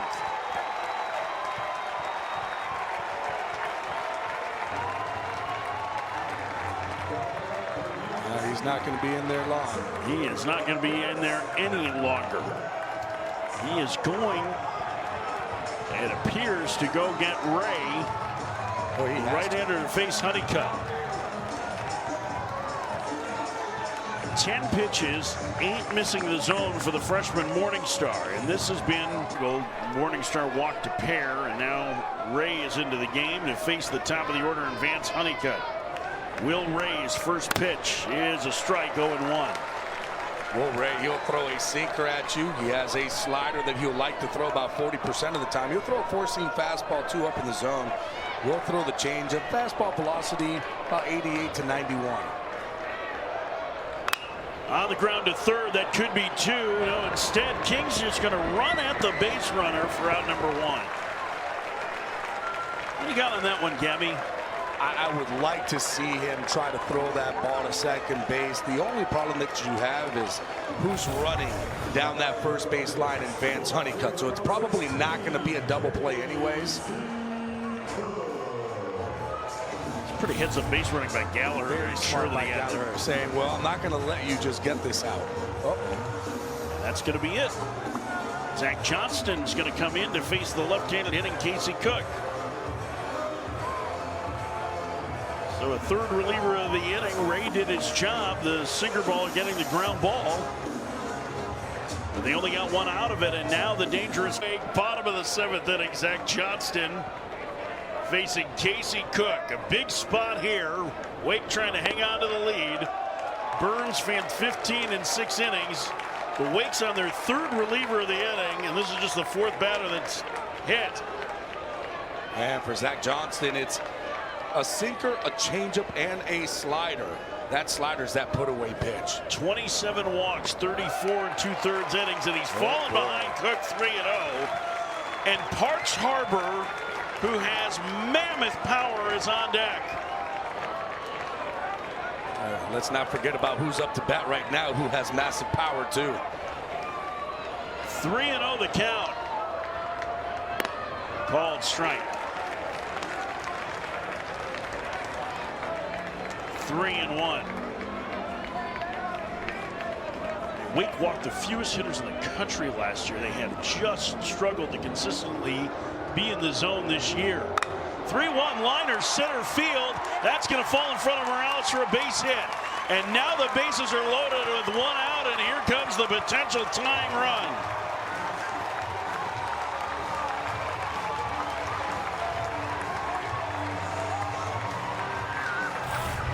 Morales at center field does a really good job on this one. Cook hits it nice. All of a sudden, I'm going to catch it. It's a line drive. Just that alone right there held Wilkerson up. Now, I don't think he was going to be trying to score on that ball anyways, but just smart heads-up play out there. This is the 10th plate appearance this year with the bases loaded for Parks Harbor. He has 3 hits. Tying run at the plate. First pitch. Harbor takes outside, 1-0. Parks Harbor, 20 home runs.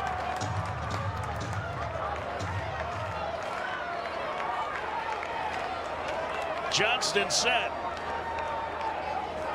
The pitch. Swing and a roller foul. It's 1-1. Thursday, Harbor had 1 of the 6 homers for UNC. That one to right center, and that's where he has power.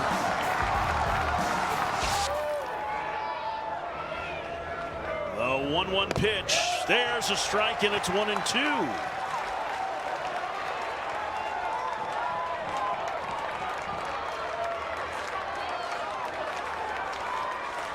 Gallagher at 3rd. Excuse me, Wilkerson at 3rd. Honeycutt at 2nd. Cook at 1st. Good speed on the bases. The pitch. Swinging a liner, foul. Now, Johnston does have a very good ground ball percentage on every single one of his pitches. So he is a ground ball pitcher, especially where he's throwing that baseball from.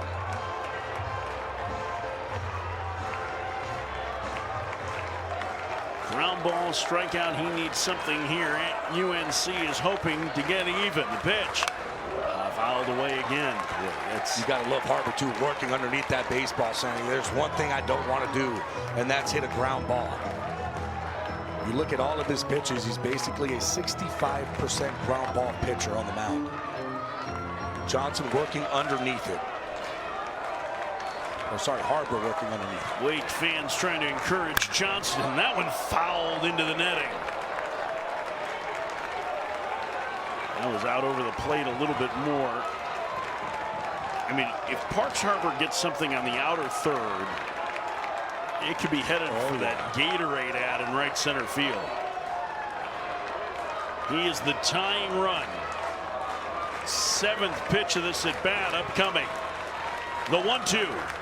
Swinging a grounder to third, diving stop by King to second for 1, on to first, an ill-advised throw by Tellier, but they get the out and a run scores. It's 4-1. Nice play by Seaver King, who may have saved an extra run by getting that stop in the out. Seaver King coming up big. My goodness, what a play out of Tellier. Don't make that throw. Put that one in your back pocket. Get the out. Now there's 2. Last thing you want to do is throw that ball into the dugout and add an extra run. King was giving some instructions to Johnston, but remember, they're down to 1 mound visit left for Wake, so he had to do it quickly and hustle back to his position. Here's D'Onofrio. 4-1 game. He takes a strike. It's 0-1. Boy, Seaver, I mean, that's a huge play for Wake. And we've seen him make some spectacular plays all season long. The 0-1. That one missed in the count 1-1 to D'Onofrio. D'Onofrio, a pair of home runs against Pitt yesterday. The 1-1. Swinging a liner, right center field. That's going to get down for a base hit. Coming home to score is Honeycutt Harbor to second. RBI single, Anthony D'Onofrio. It's 4-2.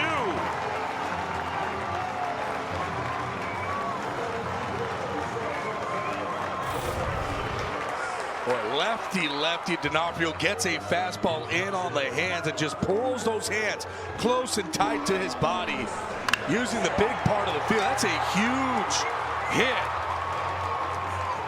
All of a sudden making this a 4-2 ball game. One swing of the bat here, and UNC could take the lead. And here comes the freshman Luke Stevenson. 13 homers during the year for the freshman catcher. First pitch, down low, it's 1-0.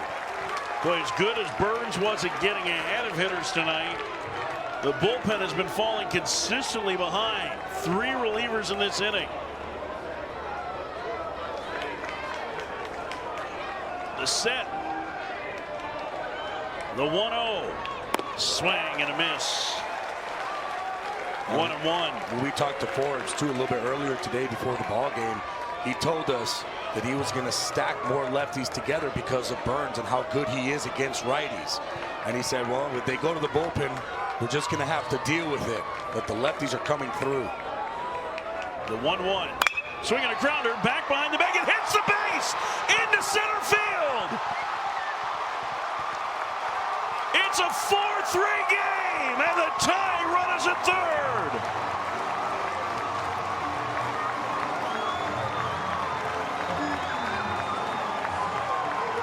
Oh, baby, in baseball, sometimes you need a little luck. And boy, for UNC and for Stevenson, how about this one? Right off the base. Tellier right there behind it to make the play. Nope, goes over his head. First and third RBI single for Stevenson. and Alex Madera will hit. 1 for 3. First pitch in the dirt. This Carolina crowd coming alive. Oh, you're starting to feel that energy. These fans are starting to get a little bit more rowdy. Momentum feels like it is shifting and shifting away from Wake Forest. In the dirt, it's 2-0. They've got their rally caps on.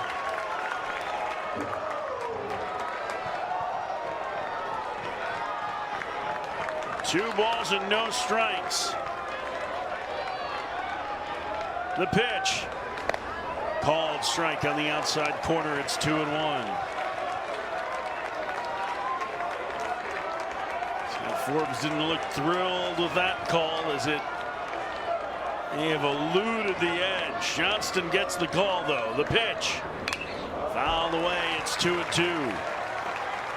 A couple of key pitches have gone against North Carolina hitters.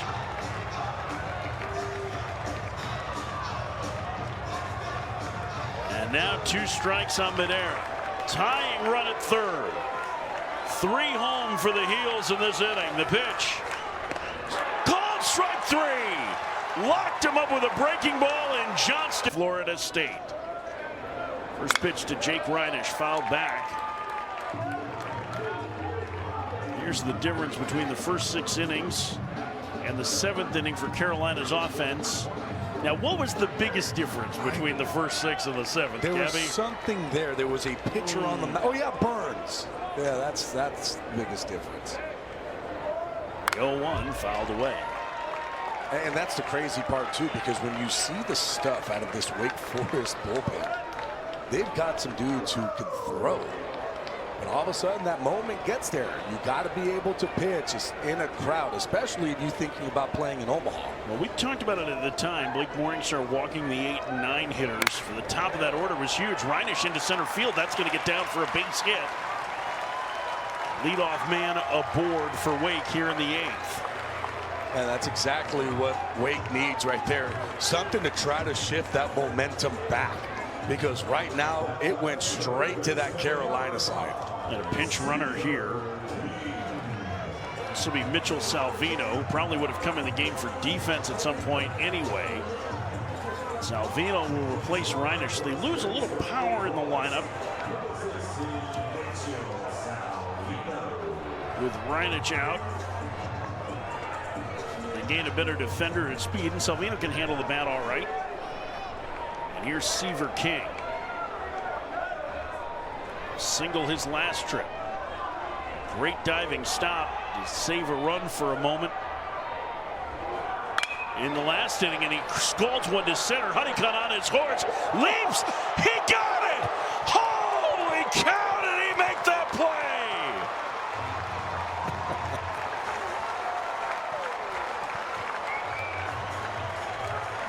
The 2-time ACC Defensive Player of the Year just showed out and took away extra bases from Seaver King. What a play. Misplays it a little bit. He came in on it. But then he makes up for it in speed and agility. My goodness.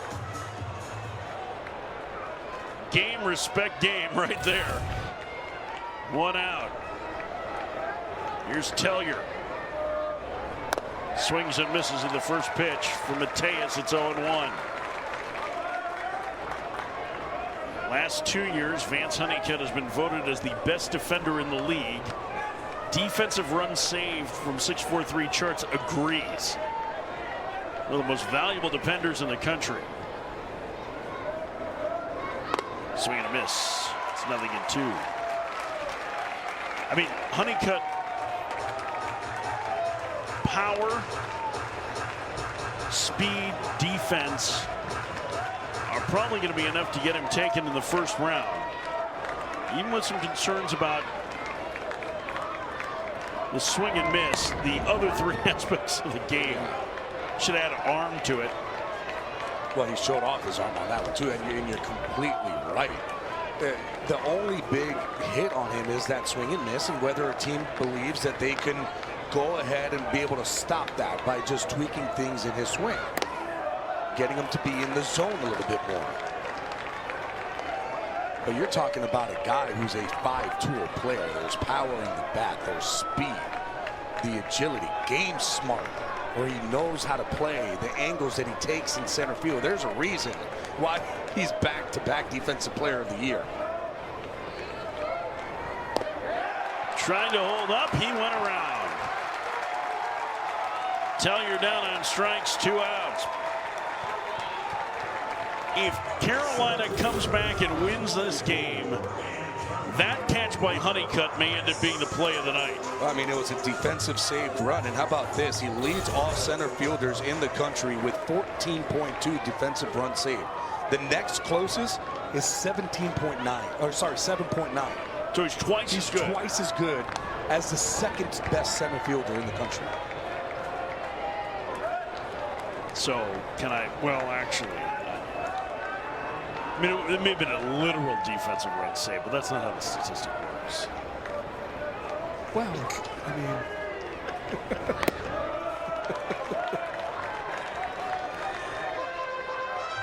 it's okay to say, just stop it, Farron.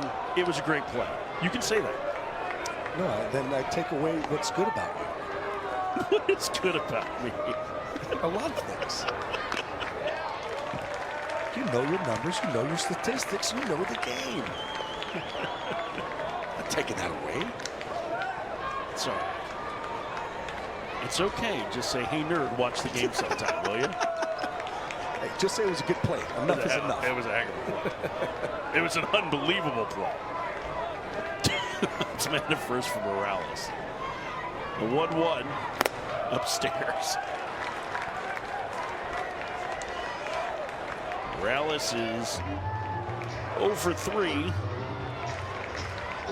Tate Ballesteros has grabbed a bat and is in the on-deck circle.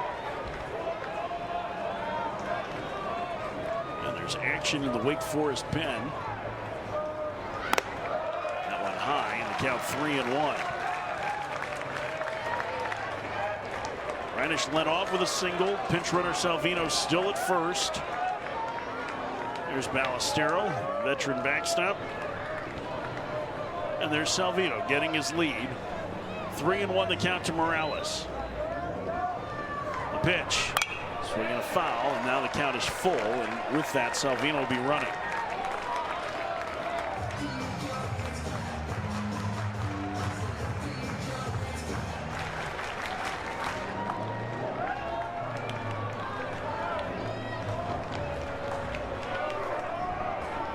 Three balls, 2 strikes, 2 outs. Wake batting to up a run in the 8th. Matei set. Runner goes. Foul back. Tell you, this Morales kid who moved into the lineup late in the season for Wake puts together some really good at-bats. Yeah, he really does. It makes pitchers work. Makes them throw a lot of pitches. Tom Walter's been trying to find the right mix in center and left field. He's the go-to now. Salvino runs. Morales fouls another one out of play. And he is making Mateus work.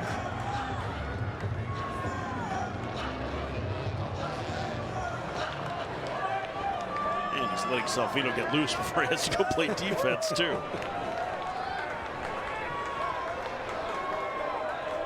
Sangster hitting over 300 with 2 outs.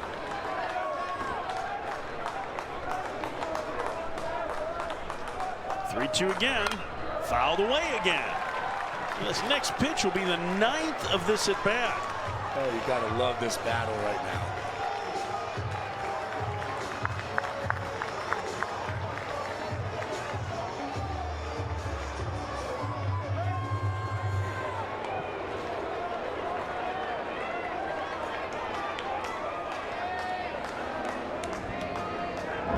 Pickoff throw this time, and Salvino drives back. Sure, why not try and freeze the kid a little bit? Salvino's saying, okay, I'm warm. I'm good. No more. I was cold. I loosened up already. We're good. Did somebody get him a towel so he can wave the white flag? Goes again. 3-2 swing and a miss. Morales down on strikes. And the inning is first pitch. Outside. It's 1-0. Last time Cole Rowland came into this ball game, first game of this tournament, he was subdued, not really animated. It's going to be a different story here today against this UNC team. The 1-0. There must be something about these Ivy League relievers that transfer to the ACC, because between Rowland and Charlie Bielenson at Duke,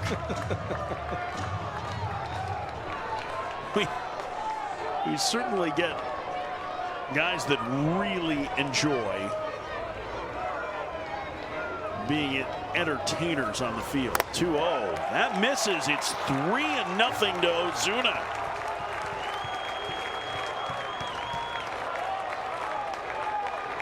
Walks plagued Wake in the last inning. The first two reaching. Rowland's in there to try and shut this game down. The pitch. Ball 4 low, and the tying run is aboard in the 8th. And that's something that you do not see out of Cole Rowland. That's just his 3rd walk of the season. Rowland missed about half the season with injury. Oh, and he's frustrated the way he fired that ball back in. He is upset with himself. And they're going to get a pinch runner here for Ozuna. No, we're going to get an offensive timeout for North Carolina.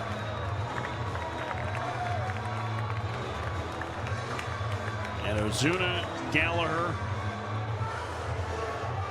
Scott Forbes,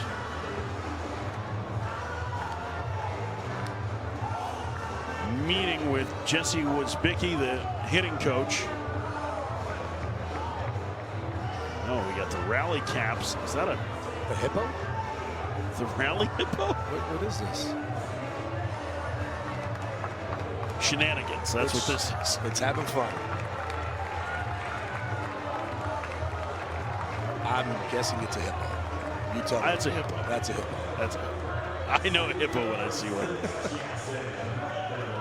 That's the best part of college baseball, is everybody's having a good time. Jackson Vanderbrake, senior, who was the starting third baseman for most of the year for North Carolina, is going to be the pinch runner at first for Ozuna.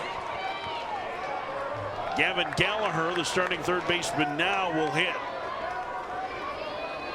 1-run game. Third baseman King ready to pounce. Coming in. First pitch, butted foul. It's 0-1. Vanderbrake 5 for 5 in stolen base attempts this season. But it looks like they're content to try and let Gallagher push him up. Now, this is a guy who's walked twice and had a single today. He's got a very good idea of the strike zone. The freshman's going to be asked to try and get the tying run into scoring position. King creeping in a little further at third. He squares, and he bunts to first, and foul, and it's 0-2.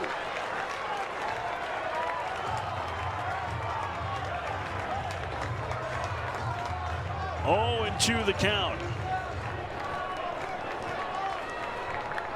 Last time we saw this happen, Cameron Gill, who failed to get the bunt down, hit a 2-run homer to extend Wake's lead. There's Gill. Gallagher with half a dozen home runs. The son of a former Wake Forest player waits.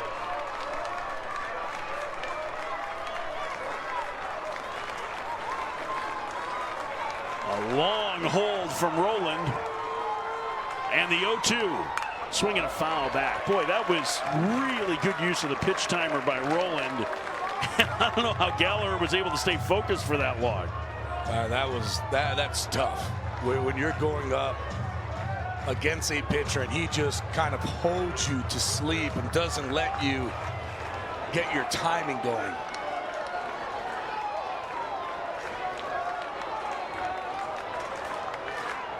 Gallagher back in the box. Gotta just stay off the ground here. King guarding the line at third. Infield double play depth up the middle. A throw over to first. Diving back is Vanderbilt. Right now, if you're Galler, you're trying to look for something that you can just drive to the outfield. Do not want to hit this ball in the ground. Tonight's action has lived up to the hype. It has been a great ball game. Carolina down a run with the tying run aboard here in the 8th. The pitch, swing and a miss. Roland got him on a breaking ball, 1 out. I'm actually okay with that swing there. You don't want to just put the ball in play. You want to swing hard. You want to still drive something. If you strike out, sometimes it's okay, especially with a guy like Cole Roland on the mound. He's going to throw you the slider.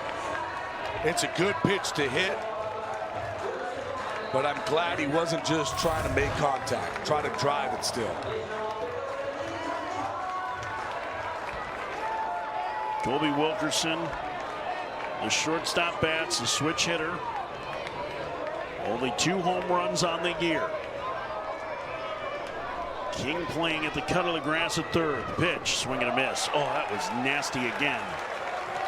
Well, Roland's breaking ball just goes straight down. He gets on top of the pitches so well. The slider, the changeup.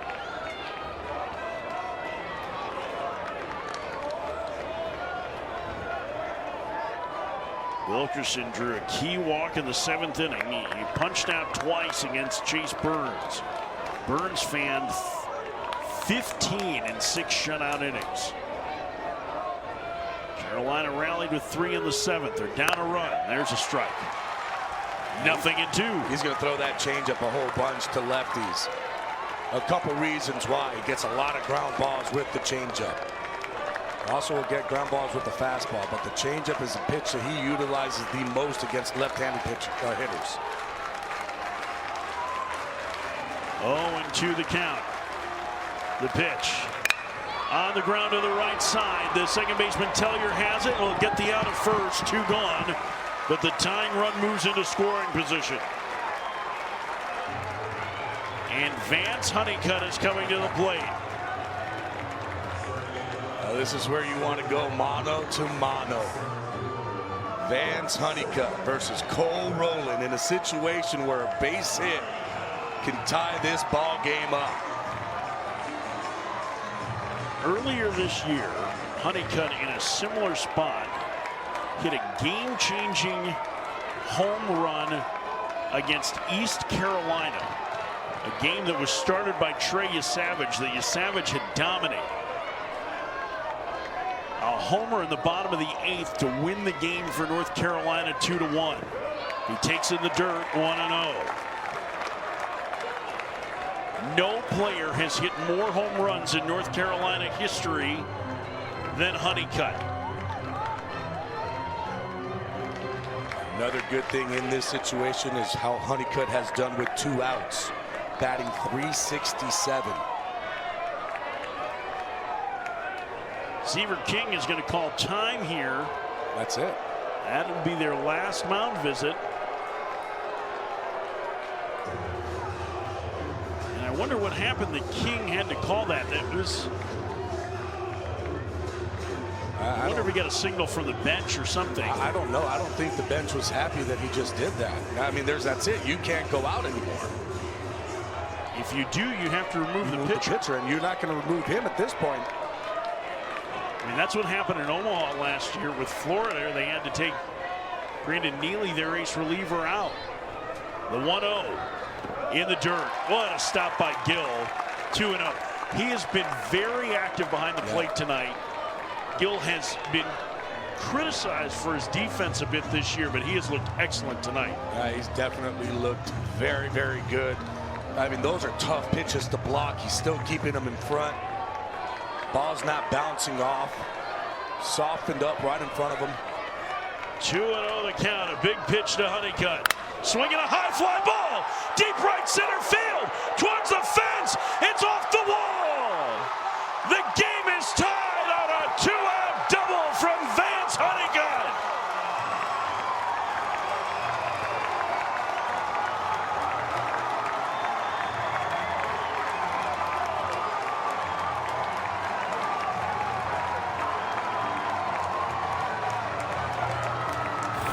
And Vance Honeycutt comes up huge.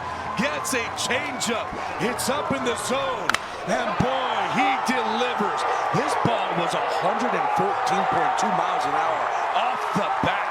I don't know how it didn't get out of here. The only reason why, it was just too low. But boy, he delivered a huge hit. Carolina has erased a 4-0 deficit. They have tied the game, and now the go-ahead run is in scoring position, and their best hitter, Casey Cook, is at the plate. He takes upstairs 1-0. The relentless Carolina offense has rallied against this Wake Forest bullpen.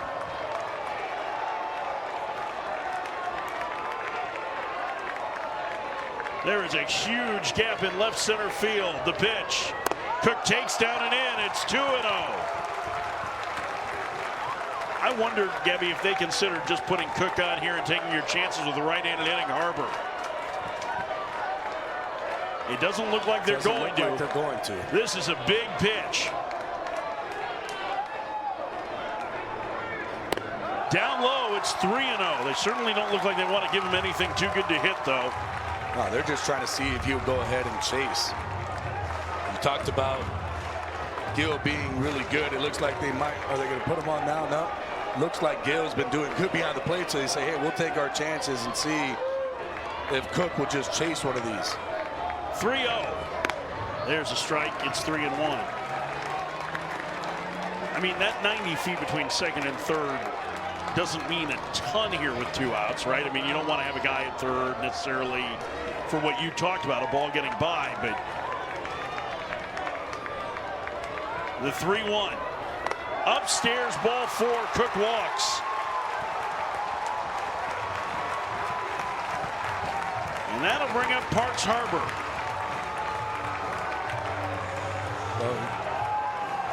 Does he have to take him out here?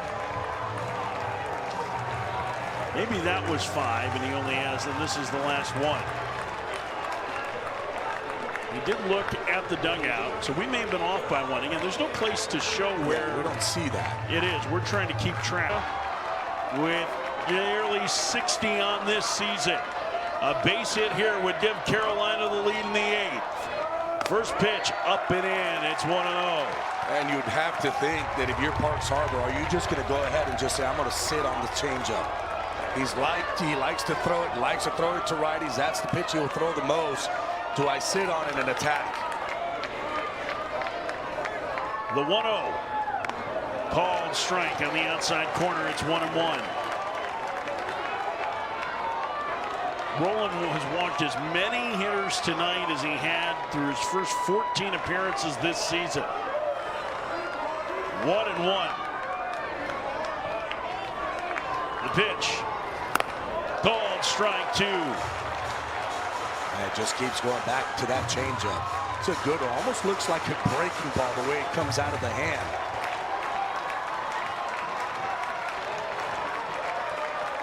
Harbor waggling the bat as he waits. Honeycutt with great speed at second. The 1-2. Foul back. Ooh, that was up. Maybe a little higher than Harbor wanted it, but Scott Forbes at third. If I'm rolling here, I'm throwing a heater up in the zone. I'm not going to go back to that changeup. I'm going to throw the fastball. Got to change velocity. 1-2.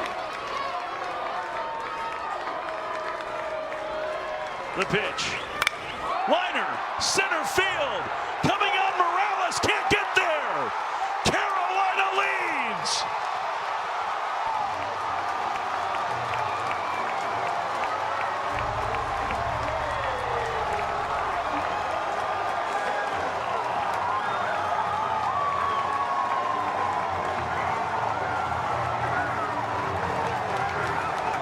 And Rolen went back to the well. One too many times. Throws the changeup. This time, Harbor's able to stay on it. Line drive to center field. Vance Honeycutt comes home to score easily. Parks Harbor delivering a 2-out RBI single, and Carolina has come back from a 4-0 deficit. They lead Wake Forest 5-4. And the big man is fired up, and that'll be it for Cole Rowland. A new pitcher coming in for Wake with Carolina leading 5-4 in the 8th. This has lived up to the hype tonight. Chase Burns, 15 strikeouts, 6 shutout innings. Here's what's happened in the last inning and 2/3. 9 base runners for Carolina. And 5 runs as they've come back to take a 5-4 lead. Gabby Sanchez, Mike Farron, and man, has this been a dandy. And this has been Wake Forest season. Dominant starting pitching, but the bullpen has been shaky all along. I mean, the big thing that you look at there are the 4-3 passes. That's been the issue. Joe Arriola is on to face Anthony D'Onofrio. And falling behind again. You're talking about a Wake Forest bullpen that we saw last year, and they were lights out. This year, they've got arms, they've got good guys, but you can't just fall behind consistently to really good hitters. Swing and miss. Arriola with a good fastball there. It's 1-1. Last year it was Rowland and Massey and Camden Manassi. Manassi was drafted. Massey's been in the rotation.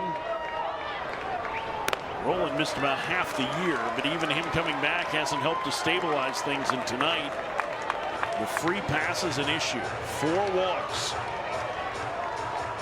And Parks Harbor delivering a go-ahead base hit here in the last of the 8th. 2 of those free passes ended up coming in to score. Called strike 3, and the inning is over. In the 8th inning to give Carolina the lead, and Tate Ballesteros is the pinch hitter. He takes the strike. And now Matty Mateus 3 outs away from pitching Carolina into the semis. Carolina's ace reliever bounces that one up there, 1-1.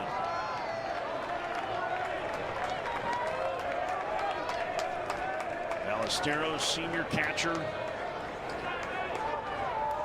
had a hit as a pinch hitter on Wednesday. Wake needs a base runner. Swing and a miss. Here's what's happened after 7 innings. Wake was 29-1 this season, despite their bullpen struggles. Carolina hadn't won a single game when trailing after 7. Still haven't yet. They need 3 outs. And it's 8-9-1 in the order here. Ballesteros, Cameron Gill, who homered earlier, is on deck. And at the top of the order with Merrick Houston. And if anyone reaches, Nick Kurtz will come to the plate. And that's Wake's hope. That one just missed. 2-2. Wow.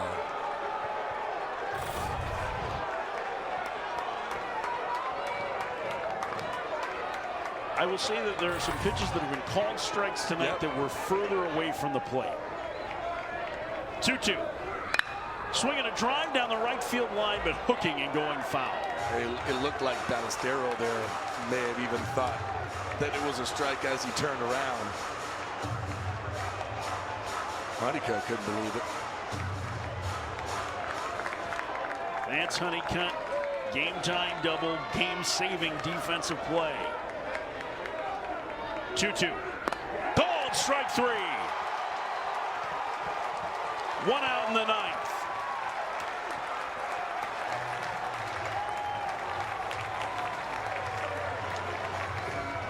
Here's Cameron Gill back in the 7th.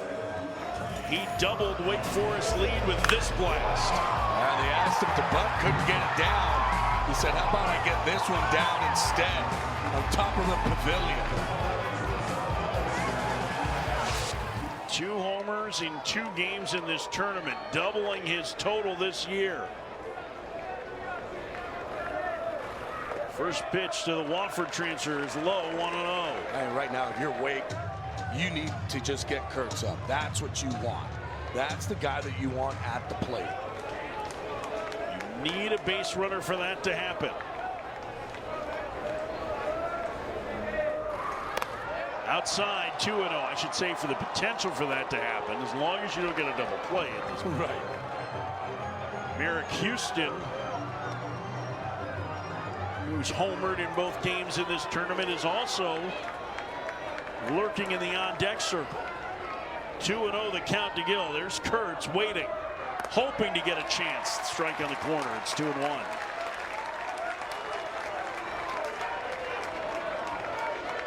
Carolina 5, Wake 4.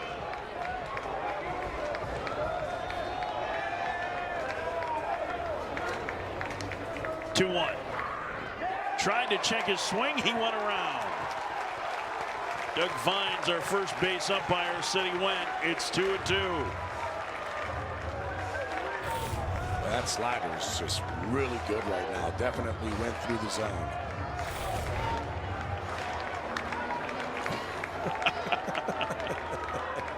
I don't know what you call this, but I think he's into this game. He ball in the dirt and the count is full. It's kind of like putting the whammy on. yeah. Got the 2 fingers going. The tank top helps to sell it.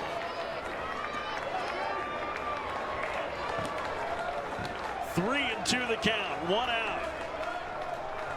Carolina leads by a run. Upstairs, ball 4. Gill walks. And now the tying run is aboard. And I would expect we will probably see Cam Nelson come out of that dugout to pinch run.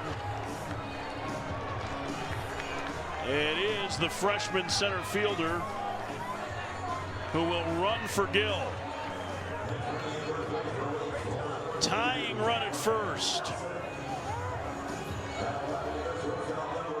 And here's Merrick Houston. Mateus. Merrick Houston hits a homer and a double today. Not a guy that's going to chase very much. He's 2 for 4. First pitch upstairs, 1-0. And that's where Poston likes to throw it. Since he does have that split finger, he'll throw it up there and then try to tunnel the split finger on that same location. Cam Nelson, the pinch runner at first, is the tying run.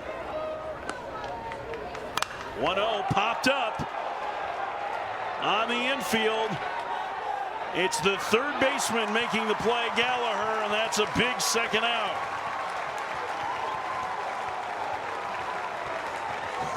It's going to come down to this. Would you want it any other way? No, I would not. Power versus power. Carolina 5, Wake 4, tying run at first.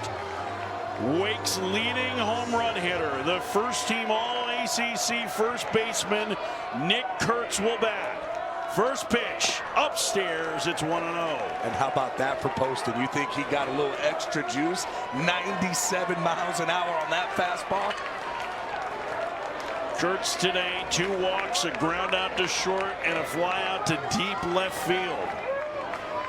Shift on, pitch, down low, it's 2-0.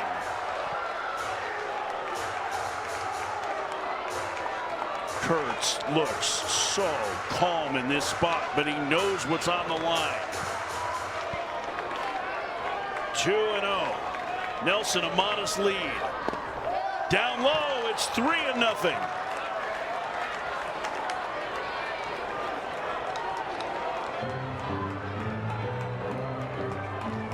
Three balls, no strikes, 2 outs. Tying run at first, top 9. There's a strike, it's 3-1. I was just about to say to you, I mean, it's a crazy thought process, but just walk them and then just get to when they.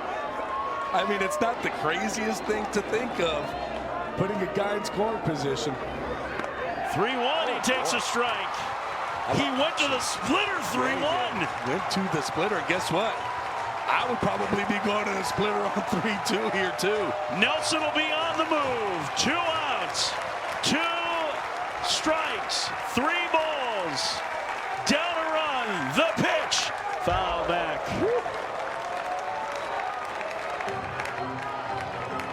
97 miles an hour up and in. Is this great or what? Oh, this is fun baseball. One of the best relievers in the ACC against one of the best hitters in the league. The 3-2. Swinging a fly ball. Deep. Right center field. It'll split the gap and go all the way to the wall. Nelson scores. Nick Kurtz has tied the game at 5.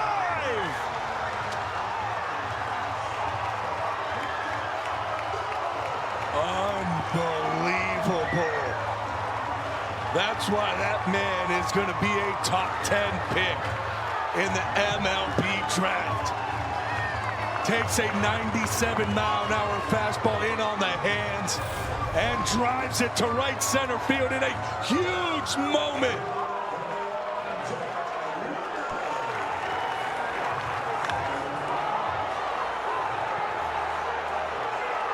Nick Kurtz, first hit of the night. And now here's Jack Winay, who takes inside 1-0. Here's Cam Nelson scoring. And the Wake bench going crazy.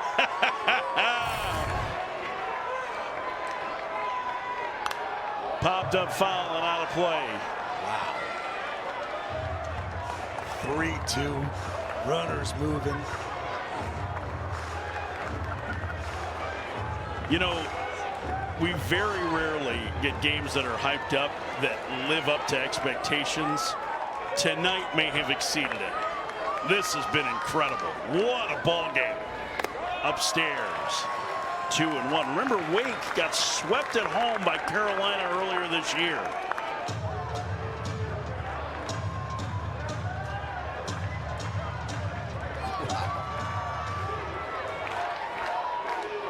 Jack Winay hit 20 home runs during the regular campaign, and he taps that one foul. It's 2-2. Well, the outfield is very deep. I would think, Debbie, based on where they're playing, any base hit should score Kurtz, right? Because you're not supposed to be playing no doubles in this situation. Cook an offer way deep. 2-2 outside, and the count is full. I mean, here in this ballpark, if it's getting over your head, it's either going to be a home run or off that wall. But if this ball gets hit anywhere on the ground in between this infield, we talked about Kurtz, he can run. Swinging a pop-up foul and out of play. Mitchell Salvino had entered the game for Jake Reinisch as a pinch runner, but it's Javar Williams, the freshman, that's in the on-deck circle. So if Winay keeps it going, it'll be Williams. The pitch. Swinging a high fly ball foul, and that one will get out of play as well. 5-5, top of the ninth.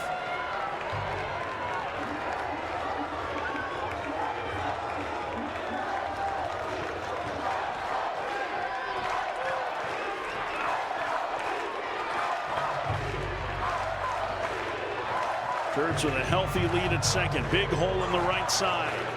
The payoff to Winay. Swing and a miss. Poston fans him. Inning over. 5-5 game. Joe Arriola back to work. The lefty got out of the eighth, and he will face Luke Stevenson, the freshman catcher. First pitch. Strike. It's 0-1. If you're just joining us, where have you been? You literally didn't have anything better to do on a Friday night. Wake used 3 homers and 15 strikeouts in 6 shutout innings to run out to a 4-0 lead. Carolina with 3 in the 7th, 2 in the 8th, and Wake ties it with 2 outs in the 9th on a Nick Kurtz double.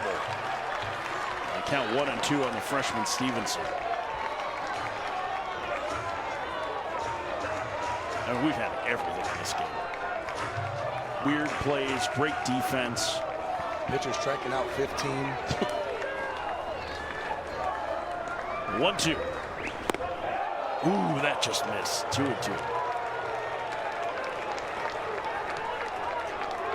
That was the same spot that they wanted to call in the last half inning, so at least there's consistency there. And Adam Dowdy, our home plate umpire. 2-2.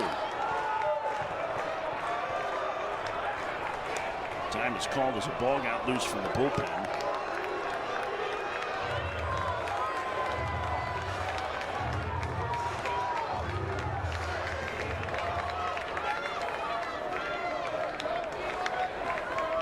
The pitch. Missed low, and the count's full to Stevenson.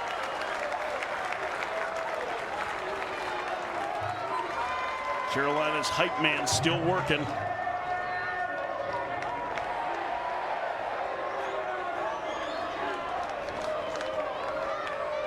The payoff.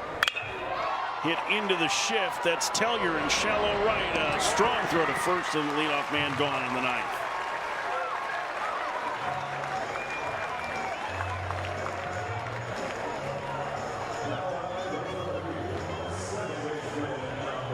One out for Madera.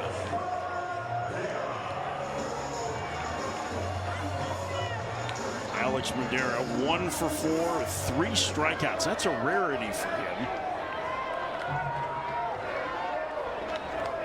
Madera walked more than he struck out all season. Takes it outside. It's 1-0.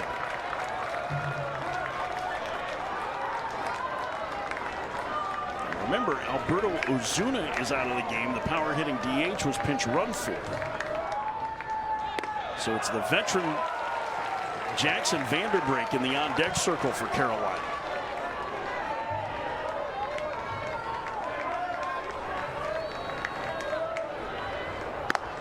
Called strike. 1-2.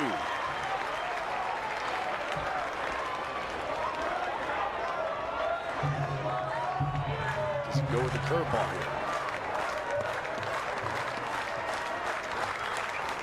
He did. It's a good one. His fastball's been pretty good tonight, too. It's been in the zone. 96, yep. 95, 96 miles an hour. Huge, big 12-6er. Can go back to it again. You can also elevate with the heater here. 2-2. Called strike 3. He just locked him up. As that one clipped the top of the zone, 2 outs. Second strikeout for Arriola. Nothing you could do. You could just see Madera's legs. Look, once they buckle, you got no chance to pull the trigger. I did have a hitting coach one day say, hey, when your knees buckle, you want to swing. So that's impossible. I don't know how anybody could do that. Jackson Vanderbrink hits, average under 200, 1 homer this year. Strike. Vanderbrink was the third baseman for most of last year for North Carolina. Transfer from Tacoma Community College. Takes strike 2. Arriola's throwing that breaking ball up, too. I mean, it's in the top of the zone. Those are strikes. He's feeling it, though. Yeah, he is. 0-2 the count to Vanderbrink.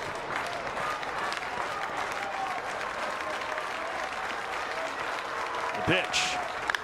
Fouled at the plate.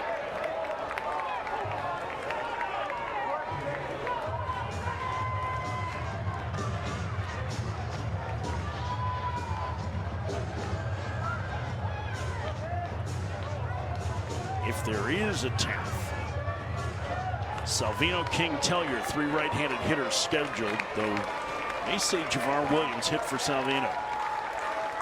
0-2 upstairs. 1-2.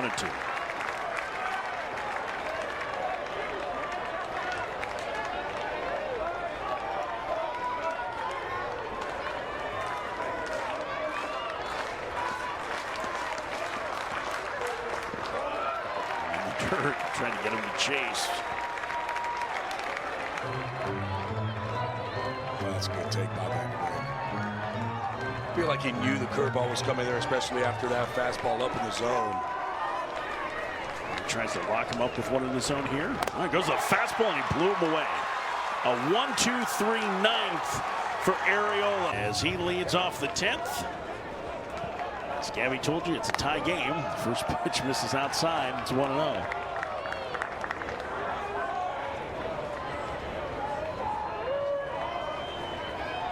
Williams, one of the top weak hitters. In fact, hit leadoff for a while for them early in the season, but the freshman Struggled down the stretch. He's got a pretty good idea of the strike zone.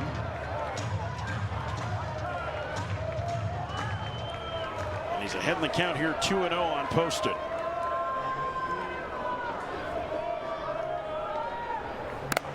Outside, it's 3-0 to Williams.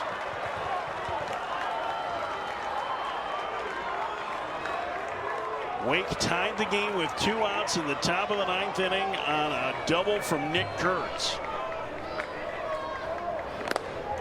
And Williams takes a strike. It's 3-1.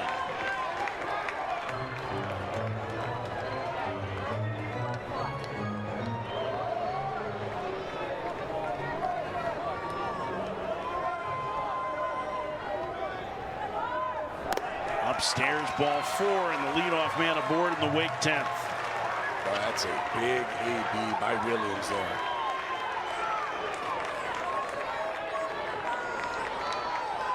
I don't think that you're going to be punting here with Seaver King. Probably not. Unless King were to try and find a way to bunt for a hit, which you can see that.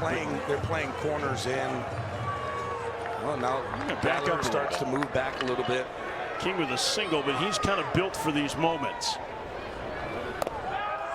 Takes low, 1-0. King, the transfer from Wingate, really jumped on the scouting radar last summer on Team USA. Incredible baseball instincts, and he has a flair for big spots. He bounces that one back toward the middle. Gloved at second, Madeira to first, a double play.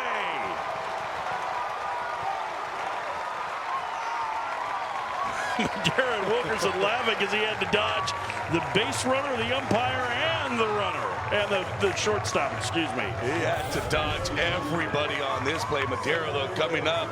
And I like the decision to not flip it. You would not have turned the double play if he would have gotten that ball and flipped it to Wilkerson. Smart play of just getting it, throwing it right off the base. 2 outs. Nobody on. Adam Tellier homered earlier in this game. Poston wants to talk to Stevenson. This was all the way back in the 4th inning.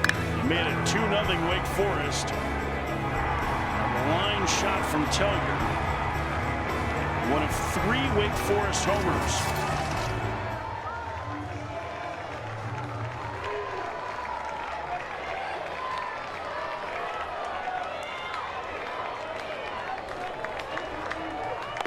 Pitch misses low and away. It's 1-0.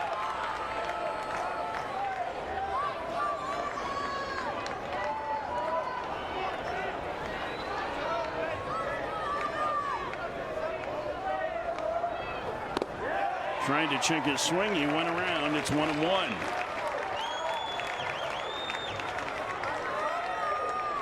Two righties getting loose in the Wake Forest pen. A righty throwing in the North Carolina pen. Called strike. 1-2.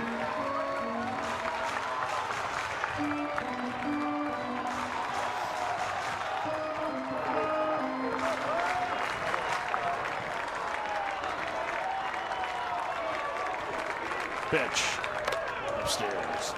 2 balls and 2 strikes to Tellier.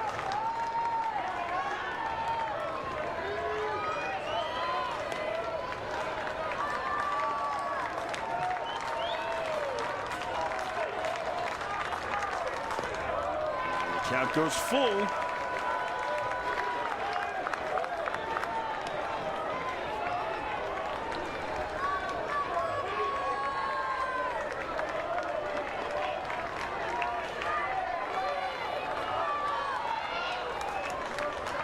Three and 2 the count, 2 outs.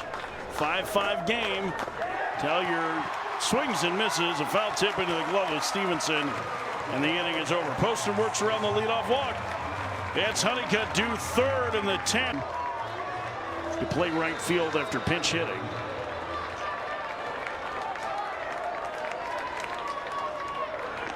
First pitch to Gallagher, the freshman, skies it down the right field line. Williams over and well out of play. It's 0-1. That's a freshman because he's still got energy in the 10th inning. Hustling after that one to the 6th row.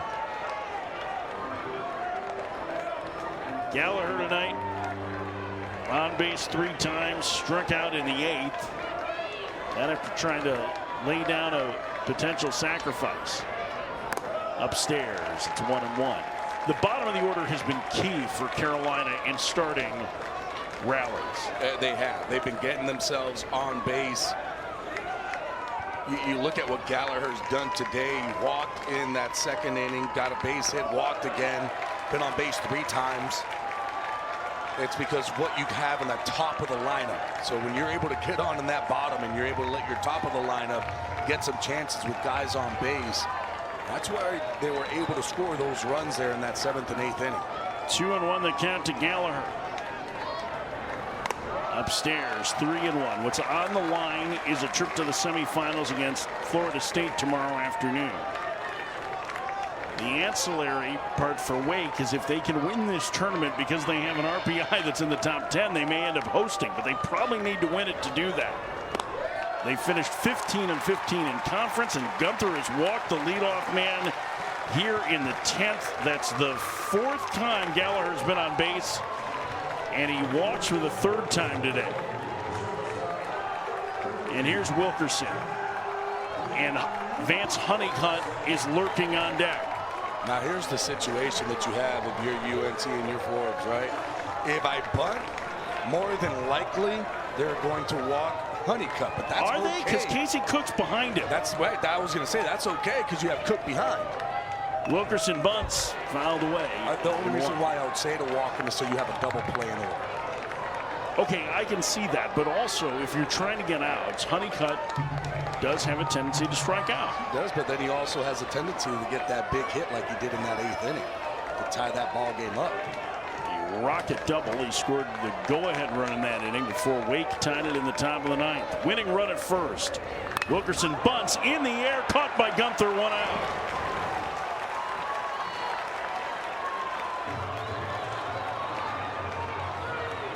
Oh, they've had trouble getting that bunt down, both teams today.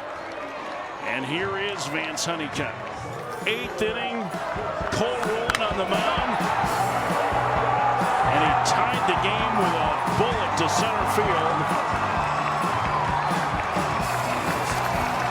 The UNC star won the most outstanding player at this tournament 2 years ago. He was scratched yesterday because of back spasms. They're back in there today, and he takes a ball outside.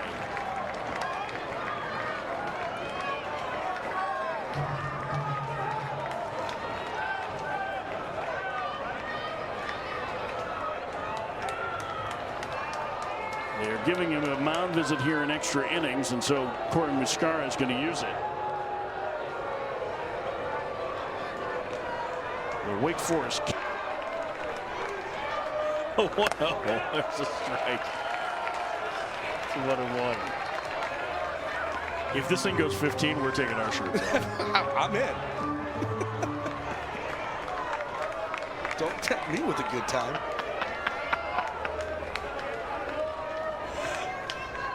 Here's the 1-1. Foul back right overhead. Gabby had a beat on it. If the ball gets in here, that would be the most amazing foul ball ever. 1-2 the count. 1 out. Winning run at first. Bottom of the 10th inning. Honeycutt at the plate. The pitch. Swinging a high fly ball deep to center field. Tracking it and making the catch. They're out number 2 is the center fielder Morales. Honeycutt didn't miss it by much. No, and he got a good pitch to hit over the heart of the plate. Just got jammed just a bit. Honeycutt knows it too. Casey Cook tonight. A double, a single, a walk in 5 plate appearances.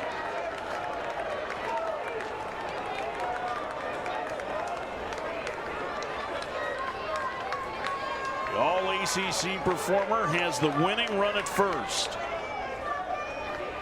The first pitch in the dirt. Oh, what a good job by the catcher, Burley. It's 1-0. Boy, Burley coming into this ball game. That is a tough stop. Keeping the runner at first. And here's a problem, too. I'm not sending anybody. I'm letting Casey Cook swing the bat here. Pitch. Breaking ball in the dirt again, and another one that Burley flings the helmet away. And it's 2-0. Galler is 5 for 5 in stolen bases at first, but I'm not taking the bat away from Cook. He can hit something in the gap. Galler can score from first.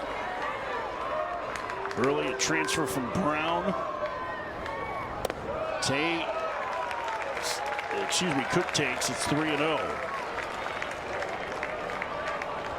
I mean, would you rather face Parks Harbor here? I don't want to face any of these guys who are coming up right now, especially with a guy in scoring position. 3-0. Upstairs, ball 4. Well, you got to remember that Parks Harbor in his last AB put UNC on top with the base hit. He has a chance to do it again here and win this ball game. 2 walks from Gunther. The winning run now in scoring position. As Gabby mentioned, Harbor delivered that go-ahead base hit in the 8th. The winning run is now at second. Yeah, winning run at second base, and look at where Wake is playing that outfield. They're very deep. Very deep. First pitch. There's a strike, 0-1. The only thing I can think is that maybe in left field where Winne is, that's more shallow than we realize, because it is shallow to left. But if the ball goes over your head, the game's over anyways. So that's what the thought process has to be. You can play in more and then worry about working back.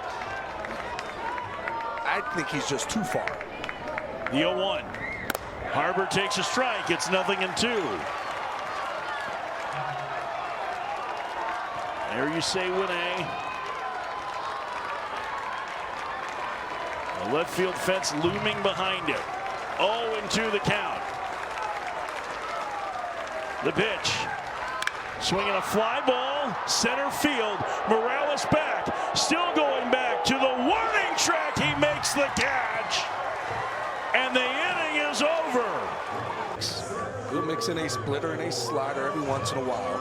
But it's the curveball that's really good. Has a big chase rate of 35%.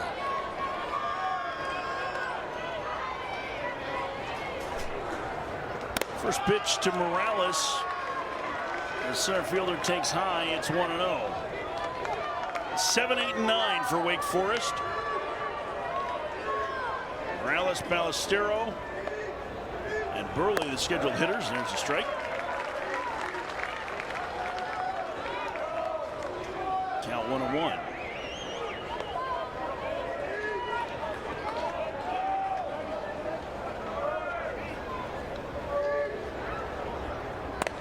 Tried to check his swing. He held up. Jewell.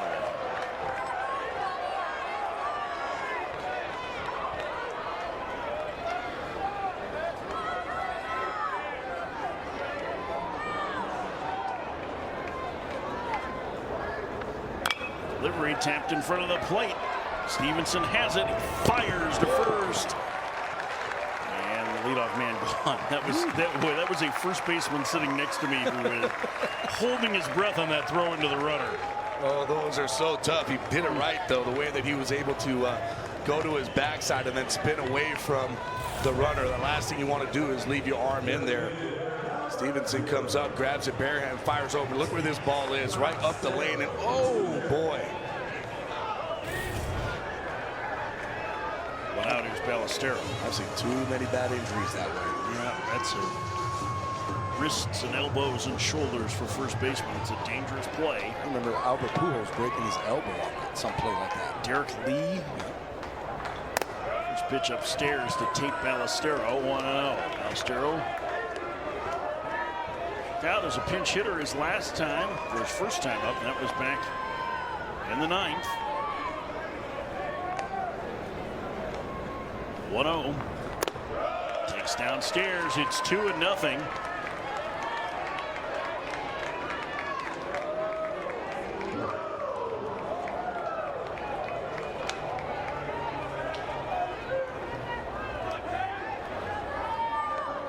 Set and the pitch. Fouls it back. A little tardy on that one. It's 2-1.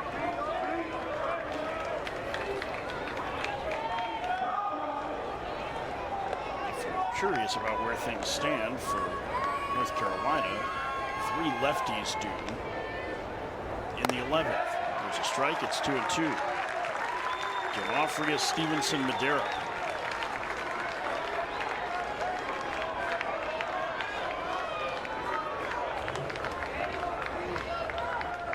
Pitch. Swing and a miss. Ballesteros down on strikes. 2 outs. Boy, that's a good curveball. Got a fastball that you're throwing in the mid-90s range, and then you're able to drop that bad boy in at 82 miles an hour. Jacob Burley will hit. 4 for 26 this season.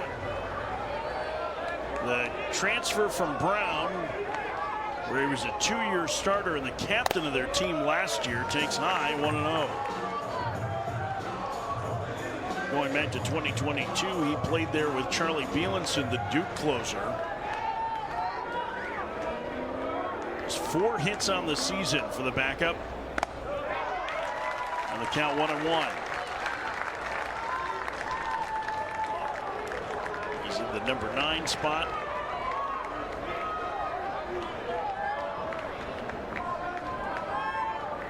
The 1-1. Up to the screen. One of the things I noticed was right before that pitch came, he had his hands kind of towards the end of the knob. And as he has his hands, as that pitch was coming, he kind of dropped his bat just a little bit to choke up.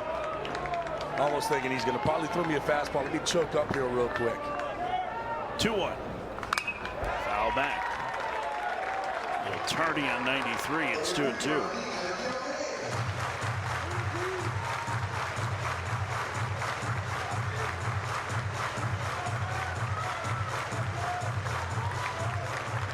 Those fans that are still here tonight are really into it. 5-5 game. The 11th pitch called strike 3. Frio will lead off against Hayden LeFew, the new pitcher for Wake. Talented lefty from Kannapolis. And another guy who has had trouble throwing strikes consistently this year. First pitch outside, 1-0. LeFew's held lefties to a .214 average. And he's got 3 scheduled to hit for North Carolina. There's a strike. It's 1-1. And LeFew has a very good fastball. It's going to be somewhere in the 92 to 95 range. Has a changeup. Has a curveball. Swing and a miss. Oh, that was a curveball. And it's a little side to side angle. More like a sliderish. I would call that more of a slur than anything else in between that curveball and slider range. But it's a good one. A lot of action to it. 1-2. He just missed. 2 balls and 2 strikes to D'Onofrio. A pair of hits. D'Onofrio doubled to lead off the 6th against Burns. And then when the throw got away at second, he tried to take third and was gunned down for the first out. There was a key moment at that point with North Carolina down 2-0. He put his hands in his ears to say challenge. His head coach Scott Forbes said no. Shook his head. D'Onofrio down on strikes. Challenge with a high heater, 1 out. And now here's Stevenson. Quietly, Luke Stevenson has had a very good night. He's had 3 hits and knocked in a run in the 7th. Yeah, that big base hit right back up the middle. Ball hits off second base. Freshman catcher.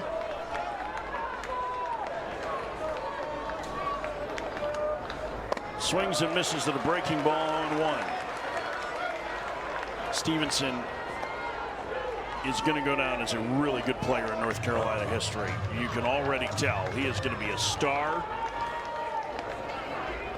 He takes in the dirt. It's 1-1. Look at the year that he's had, especially from behind the plate, being a catcher. So far in this season, in 297, 13 home runs, 56 runs batted in. Upstairs. He was doing that from the 8th spot for most of the year. I mean, you think about that, it's what, 56 runs knocked in, as you said. That's what, 2 fewer, or one, what, 3 fewer than what Parks Harbor has, hitting in the middle of the lineup. There's some big moments already, and he's ahead 3-1. For LeFew to get back into the count, he's been throwing that breaking ball. 3-1 the count. 1 out. Tie game. Bottom 11. Upstairs. Ball 4. And the winning run's aboard with 1 out.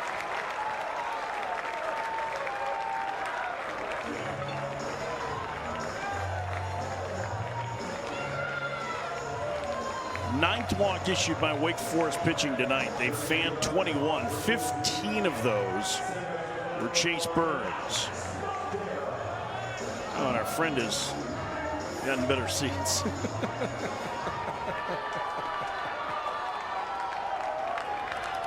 He's intense. Oh, first pitch spins Madeira out of the way. It nearly hit him. I thought it did. That's the first time that I've seen a hitter actually get away from a baseball in college. Usually they just stand there. So much the old idea of take a dose, right? Stevenson the winning run at first. A 1-0 to Madeira. Upstairs, it's 2-0. What's funny is when we were in the dugout in those kind of situations, usually we would say, hey, don't worry, we got ice. But in the 11th inning, no pressure. Go out there and just play.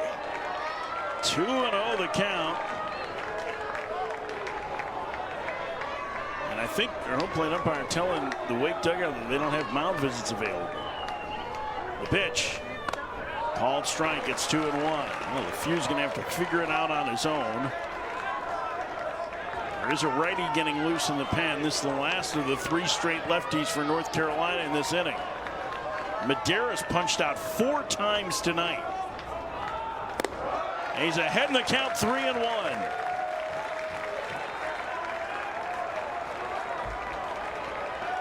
And a ball just got loose from the Wake Forest bullpen and rolled all the way to the Carolina on deck circle. 3-1. The pitch. Outside, ball 4, and the winning run's in scoring position. Saw something like this happen in an earlier game today. A walk with the bases loaded. Is it going to get to that situation? Clemson came back from down 6-0 to beat Louisville. And we're going to get a pinch runner at second for Stevenson. Carter French, sophomore outfielder, is going to run here representing the winning run. The veteran right-hander Jackson Vanderbrink, right-handed hitter, will hit.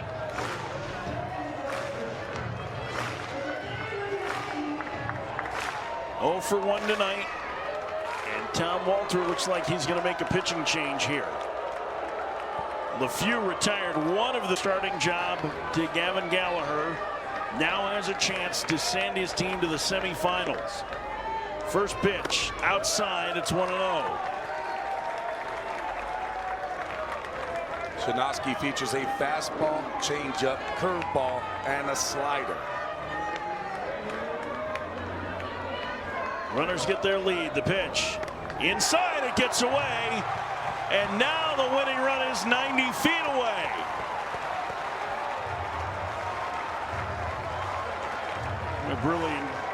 Burley and Gill had done such a good job on pitches in the dirt, and that one was just too wild. And now the infield's going to have to come all the way in, and the outfield very, very shallow. I mean, do you just go ahead and put them on to put yourself in a double play situation? They're going to pitch to Vanderbrink, 2-0. In the dirt. 3-0. You got to put them on now. I think you have to. Yeah, I mean, there's no way you're not putting them on at this point. Yeah. And they are going to intentionally walk Vanderbrink. So the bases are loaded with 3 walks.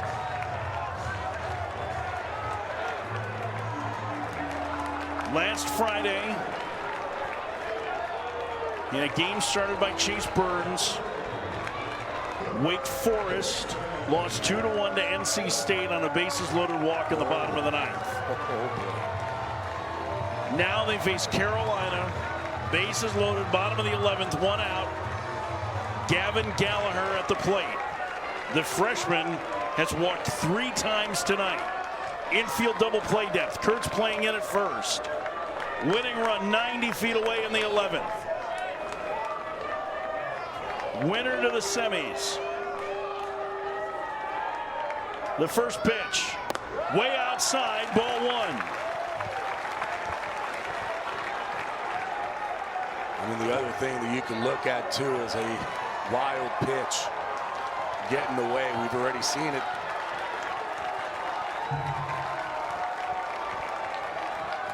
The 1-0, swing and a miss. Down to a knee on that one. The freshman chasing, it's 1-1.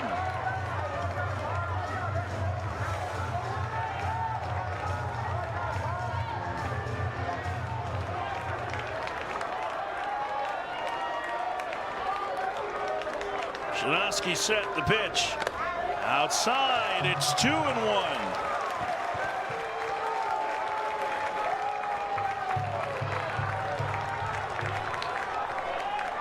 Two balls, 1 strike, 1 out.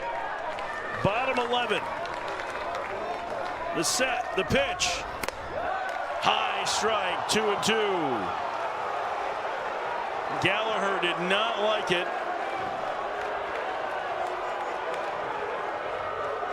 And Scott Forbes has been a little frustrated tonight. 2-2 the count. Swinging a grounder to short. Coming home as the shortstop to throw. In time to get him! Houston's only play was to the plate, and he got him. The crew chief will tell us they confirmed the call. Out number 2. It was an excellent play by both Houston and Burley. I mean, really, Burley did everything he could on that play because it wasn't a great throw. No, that's a big play by Burley. He could have easily dropped that ball. That ball could have gotten away. 2 outs, bases still loaded, bottom of the 11th, 5-5 score. Colby Wilkerson is the hitter, the senior shortstop.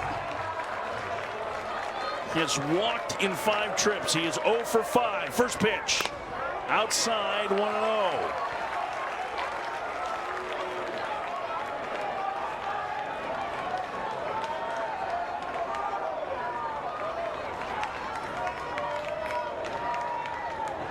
The pitch. Down and in. It's 2-0.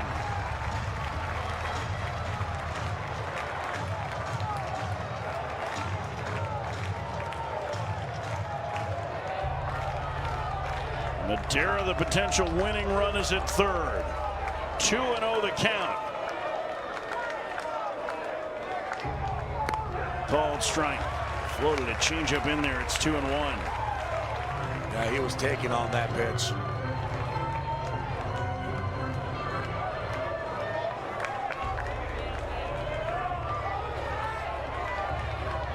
The pitch. Wilkerson takes strike 2. Seems like that's the only pitch that he's able to throw for a strike right now. Is it changeup here with 2 strikes? It's the only pitch he's able to throw for a strike. 2-2 the count, 2 outs, bases loaded, bottom 11, tied at 5. The pitch, swinging a grounder to second. Tellier has it to first, inning over. And on Florida State. Miami and Duke, the other semi. It's the last game of pool play, and it's been a dandy.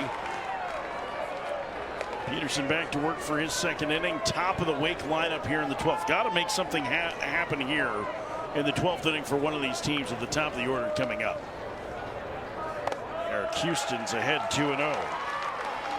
Yeah, if you're Wake Forest right now, you definitely want to get one, maybe two even across, putting some pressure on this UNC team. Houston a homer and a double today. As he takes a strike, it's 2-1.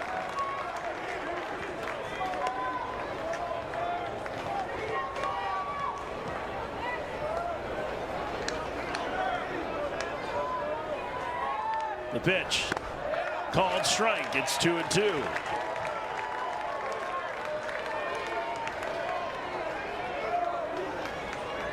Peterson very impressive in a perfect 11th. Pitch in the dirt, and the count is full.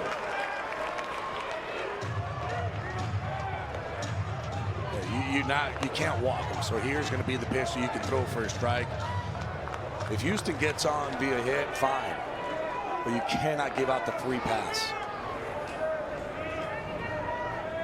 Payoff. Houston rips a base hit back through the middle, third of the ninth. The leadoff man's aboard in the 12th. Boy, he just stays hot. He has been on fire. The reason we're still here is Nick Kurtz. His RBI double in the 9th inning on a 3-2 pitch, scoring Cam Nelson from first. Kept this game alive for Wake after they lost a 4-0 lead. Power against power. First pitch. He swings and skies one deep left center field. Gone!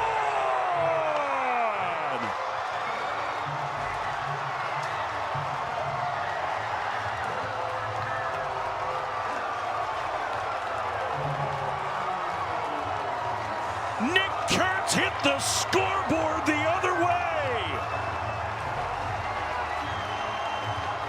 A prodigious tank at 7-5 Wake Forest.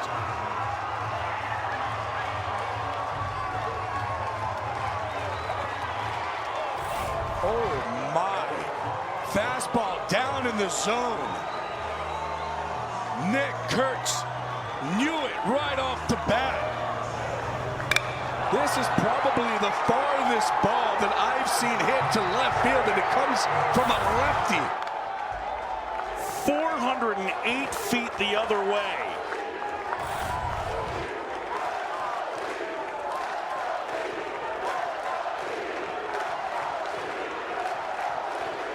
And for the first time tonight, a loud "Let's go Deeks" chant. Jack Winay hits on the ground to third and under the glove of the third baseman Gallagher, and Winay's aboard.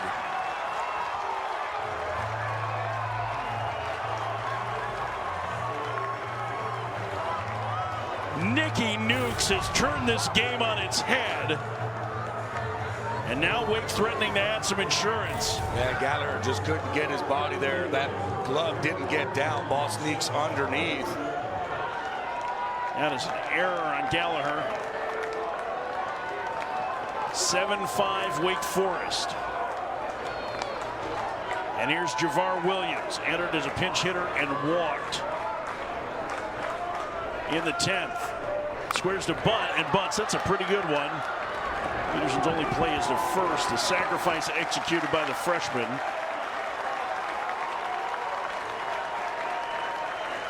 And Winay in scoring position for Seaver King.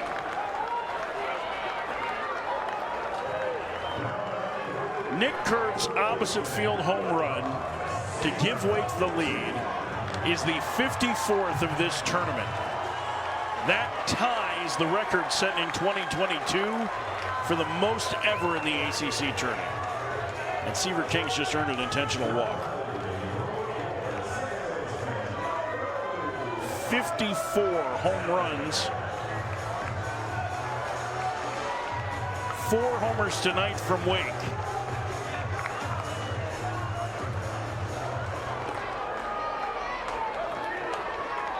And here's Adam Tellier. The walk sets up the double play. First pitch upstairs, 1-0. If you're Wake, though, you want to continue to add on here. You're looking at the UNC lineup, and they're at their top of the lineup in the bottom of the 12th inning. Swing and a miss.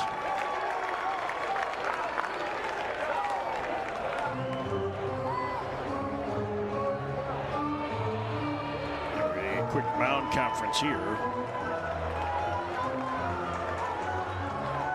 Asking if Brian Gaines, pitching coach, coming out. There you see 11+ games. We still have 3 to go after this one. Heck, we still have the rest of this half inning and the bottom of the 12th.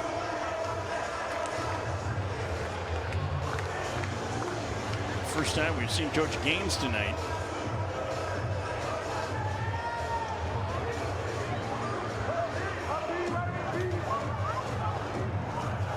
Senior Peterson's going to have to get back to work.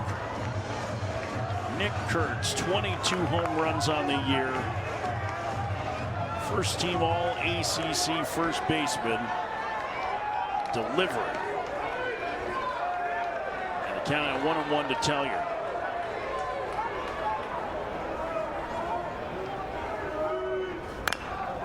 Chop foul at the plate. 1-2. Unbelievable. Dude, it hit the scoreboard. The opposite field home run that hit the scoreboard. And that says, here's this 2-run homer opposite field. Top of the scoreboard up there. I mean, in the dirt, it's 2-2.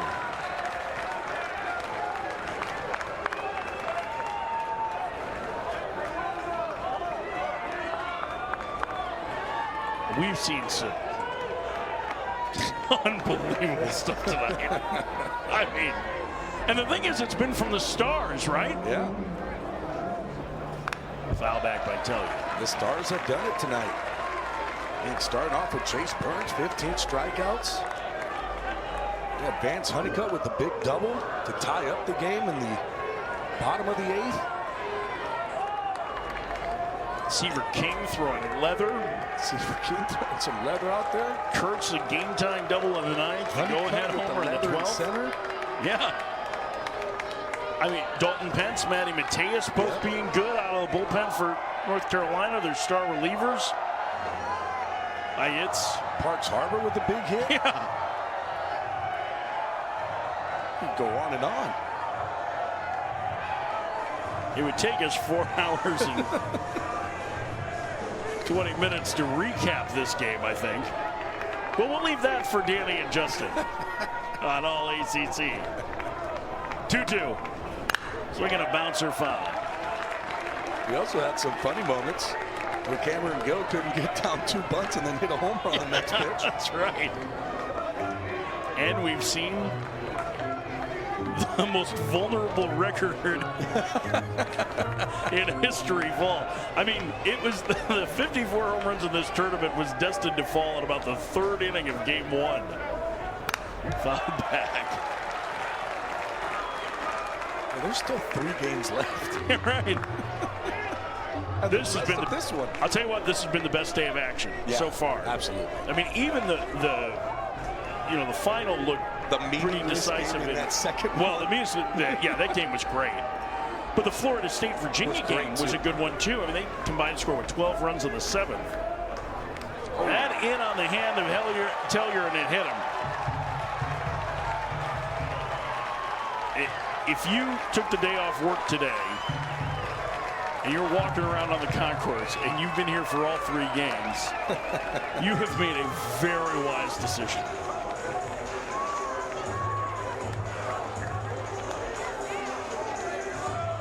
I mean, we're approaching 13 hours of baseball, but wow. Scott Forbes is going to make a pitching change. Holsters the glasses. He's going to go to the pen. Wake has the bases loaded in the top of the 12th, leading 7-5. We'll tell you about the new UNC. Aiden Hawks, the new pitcher. He's the Sunday starter. He was the presumed starter for tomorrow for North Carolina. Infield in at the corners, back at double play depth. First pitch to Morales, bounce through the right side, a base hit. 2 runs are going to come home to score. Antonio Morales gives Wake a 4-run lead in the 12th. That's a big-time hit for Morales there. Just adding on.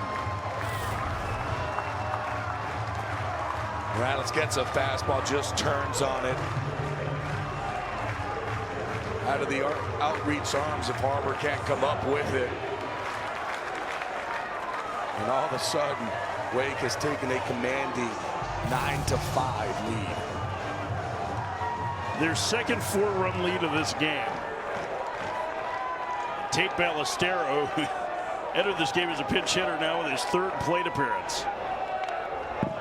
Foul back, 0-1. That was back in the 9th. Excuse me, in the 9th. In the 9th, you're not wrong. I'm starting to run out of space in the old scorecard here, so.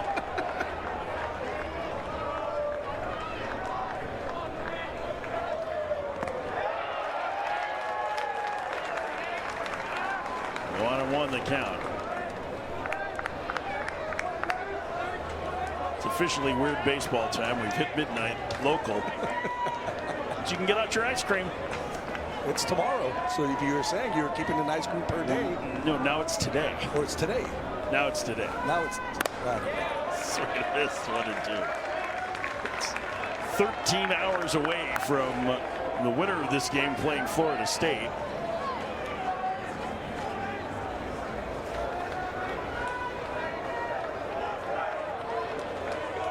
Wake has opened up a 4-run lead.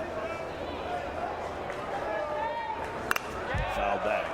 I mean, you look at that last inning for UNC. They had bases loaded with 1 out and just couldn't get anything done. UNC left 16 men on base today.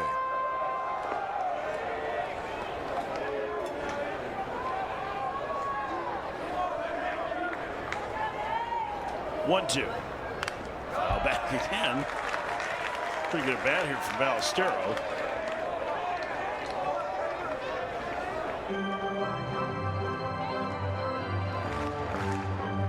Starting to get messages from the other tournaments which have wrapped up tonight.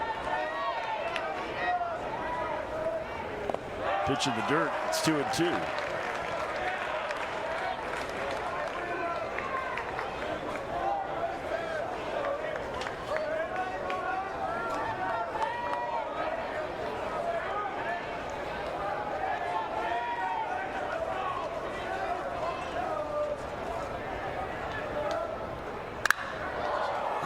Cranked foul. That reached the concourse out there. I mean, that reached everything out there. Boy. Mad dash for a ball.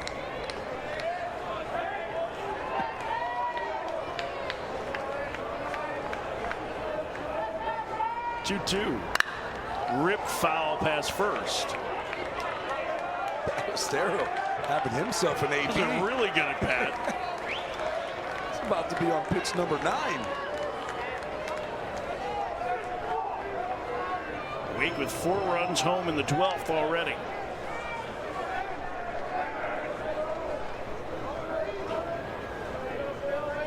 The pitch. Swing and a miss. Houck wins the battle, 2 outs. Houck had been a reliever for most of the year before sliding into the Sunday role after the Boaz injury. He's done a very nice job for the Heels. Hold on here, just trying to keep it close.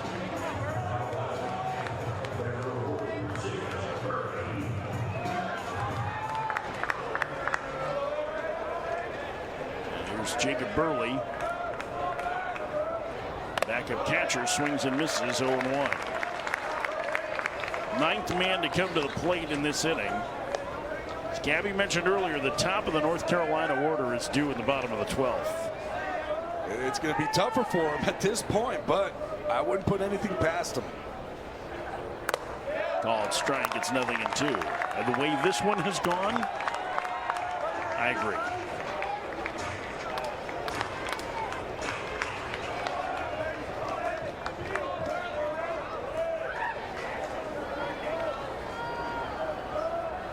0-2. Swing and a miss.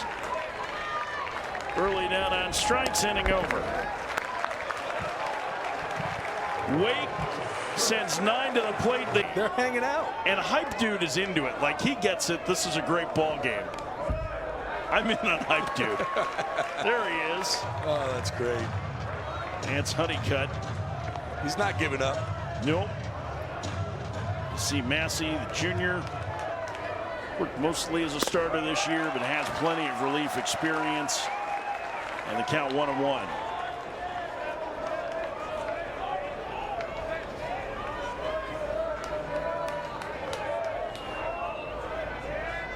Swing and a miss. It's 1-2. Honeycutt. He showed you that huge double in the 8th inning. He also made a game-saving, at the time, catch on a screaming liner to center, and he starts the bottom of the 12th with a gapper. Honeycutt around first, digging for second. Williams throws offline. Second double of the game for Vance Honeycutt to lead off the 12th. Well, if you're North Carolina, that's exactly how you want to start it down 4.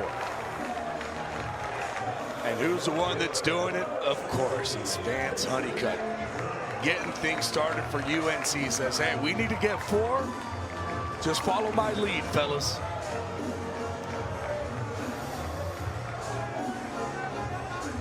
Casey Cook bats. 2 for 4, a couple of walks. First pitch to Cook. Called strike. 0-1.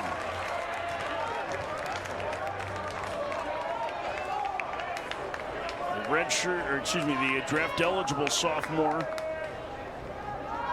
good night at the plate. And a great season. Upstairs, it's 1-1. There's no quit in either of these teams. It's so fun to watch. That's been part of what's made it so awesome. Swing and a miss. Oh. Hi, Chad, 1-2. Massey has that good fastball. Velo about 92 to 95 with a whiff rate about 37%.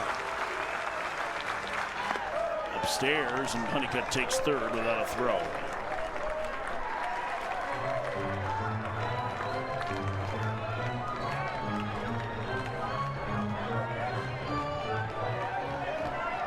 Two and 2 the count to Cook.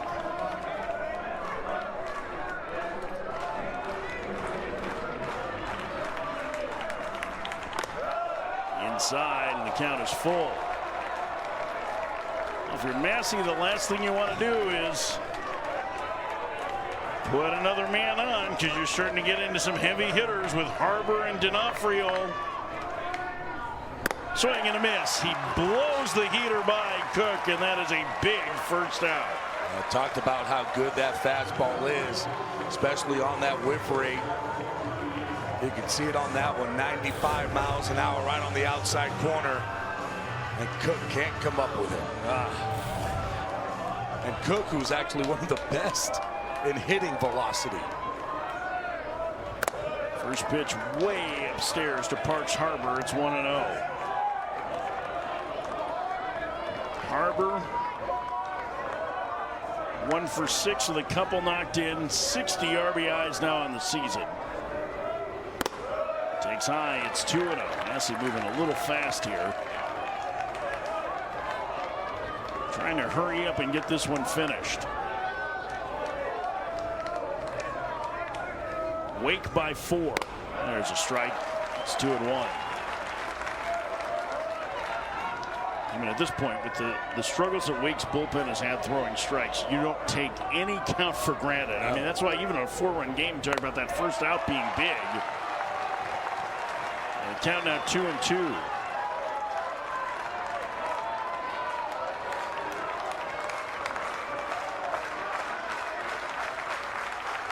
Foul back. Tom Walter's expression has not changed tonight. It was the same when Chase Burns was pitching. It was the same It's almost like that Elliott Avon, right? Like they'll give you a smile when the game is done and they've won. Until then, no chance. It's a very calm demeanor. Bouncer foul. I would say the difference is that Walter looks calm. Elliott looks like he needs milk of magnesia. Like it's that beautiful nervousness of baseball, right? He's nervous about everything. Like it's 2-2. Swing and a miss. Harbor down on strikes, 2 outs. Got him to chase that slider. Zavino likes it. And Wake now 1 out away from the semis. And they won't be playing in too long either.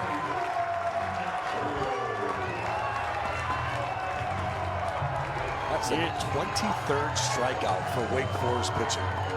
Of course, 15 coming from Chase Burns himself. First pitch misses high to Anthony D'Onofrio.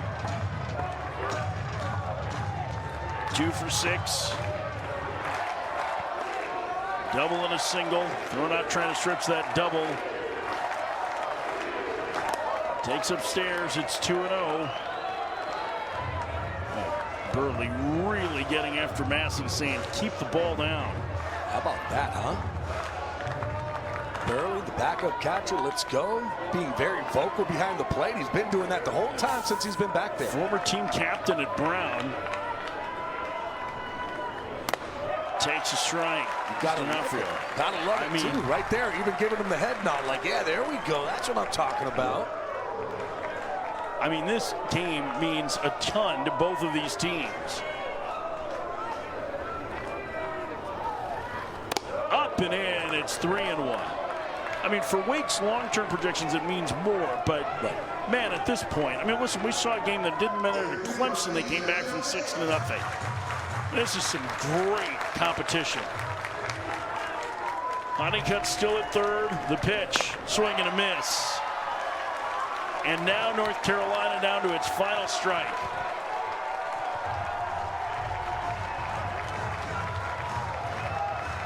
Two outs, man at third, 9-5 Wake, bottom 12. Swing and a miss. Massey strikes out the side, and Wake is going to the semis.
crew chief will tell us they confirmed the call. Out number 2. It was an excellent play by both Houston and Burley. I mean, really, Burley did everything he could on that play because it wasn't a great throw. No, that's a big play by Burley. He could have easily dropped that ball. That ball could have gotten away. 2 outs, bases still loaded, bottom of the 11th, 5-5 score. Colby Wilkerson is the hitter, the senior shortstop. He has walked in 5 trips. He is 0 for 5. First pitch, outside, 1-0.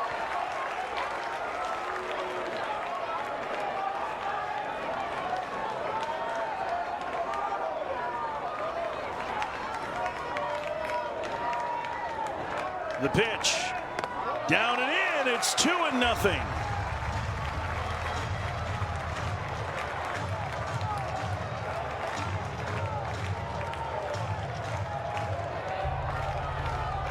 Madera, the potential winning run, is at third.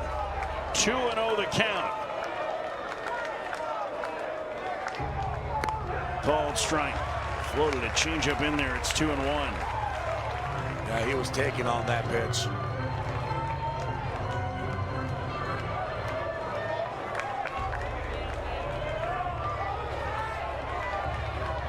The pitch. Wilkerson takes strike 2. Seems like that's the only pitch that he's able to throw for a strike right now. Is it changeup here with 2 strikes? It's the only pitch he's able to throw for a strike. 2-2 the count, 2 outs, bases loaded, bottom 11, tied at 5. The pitch, swinging a grounder to second. Tellier has it to first, inning over.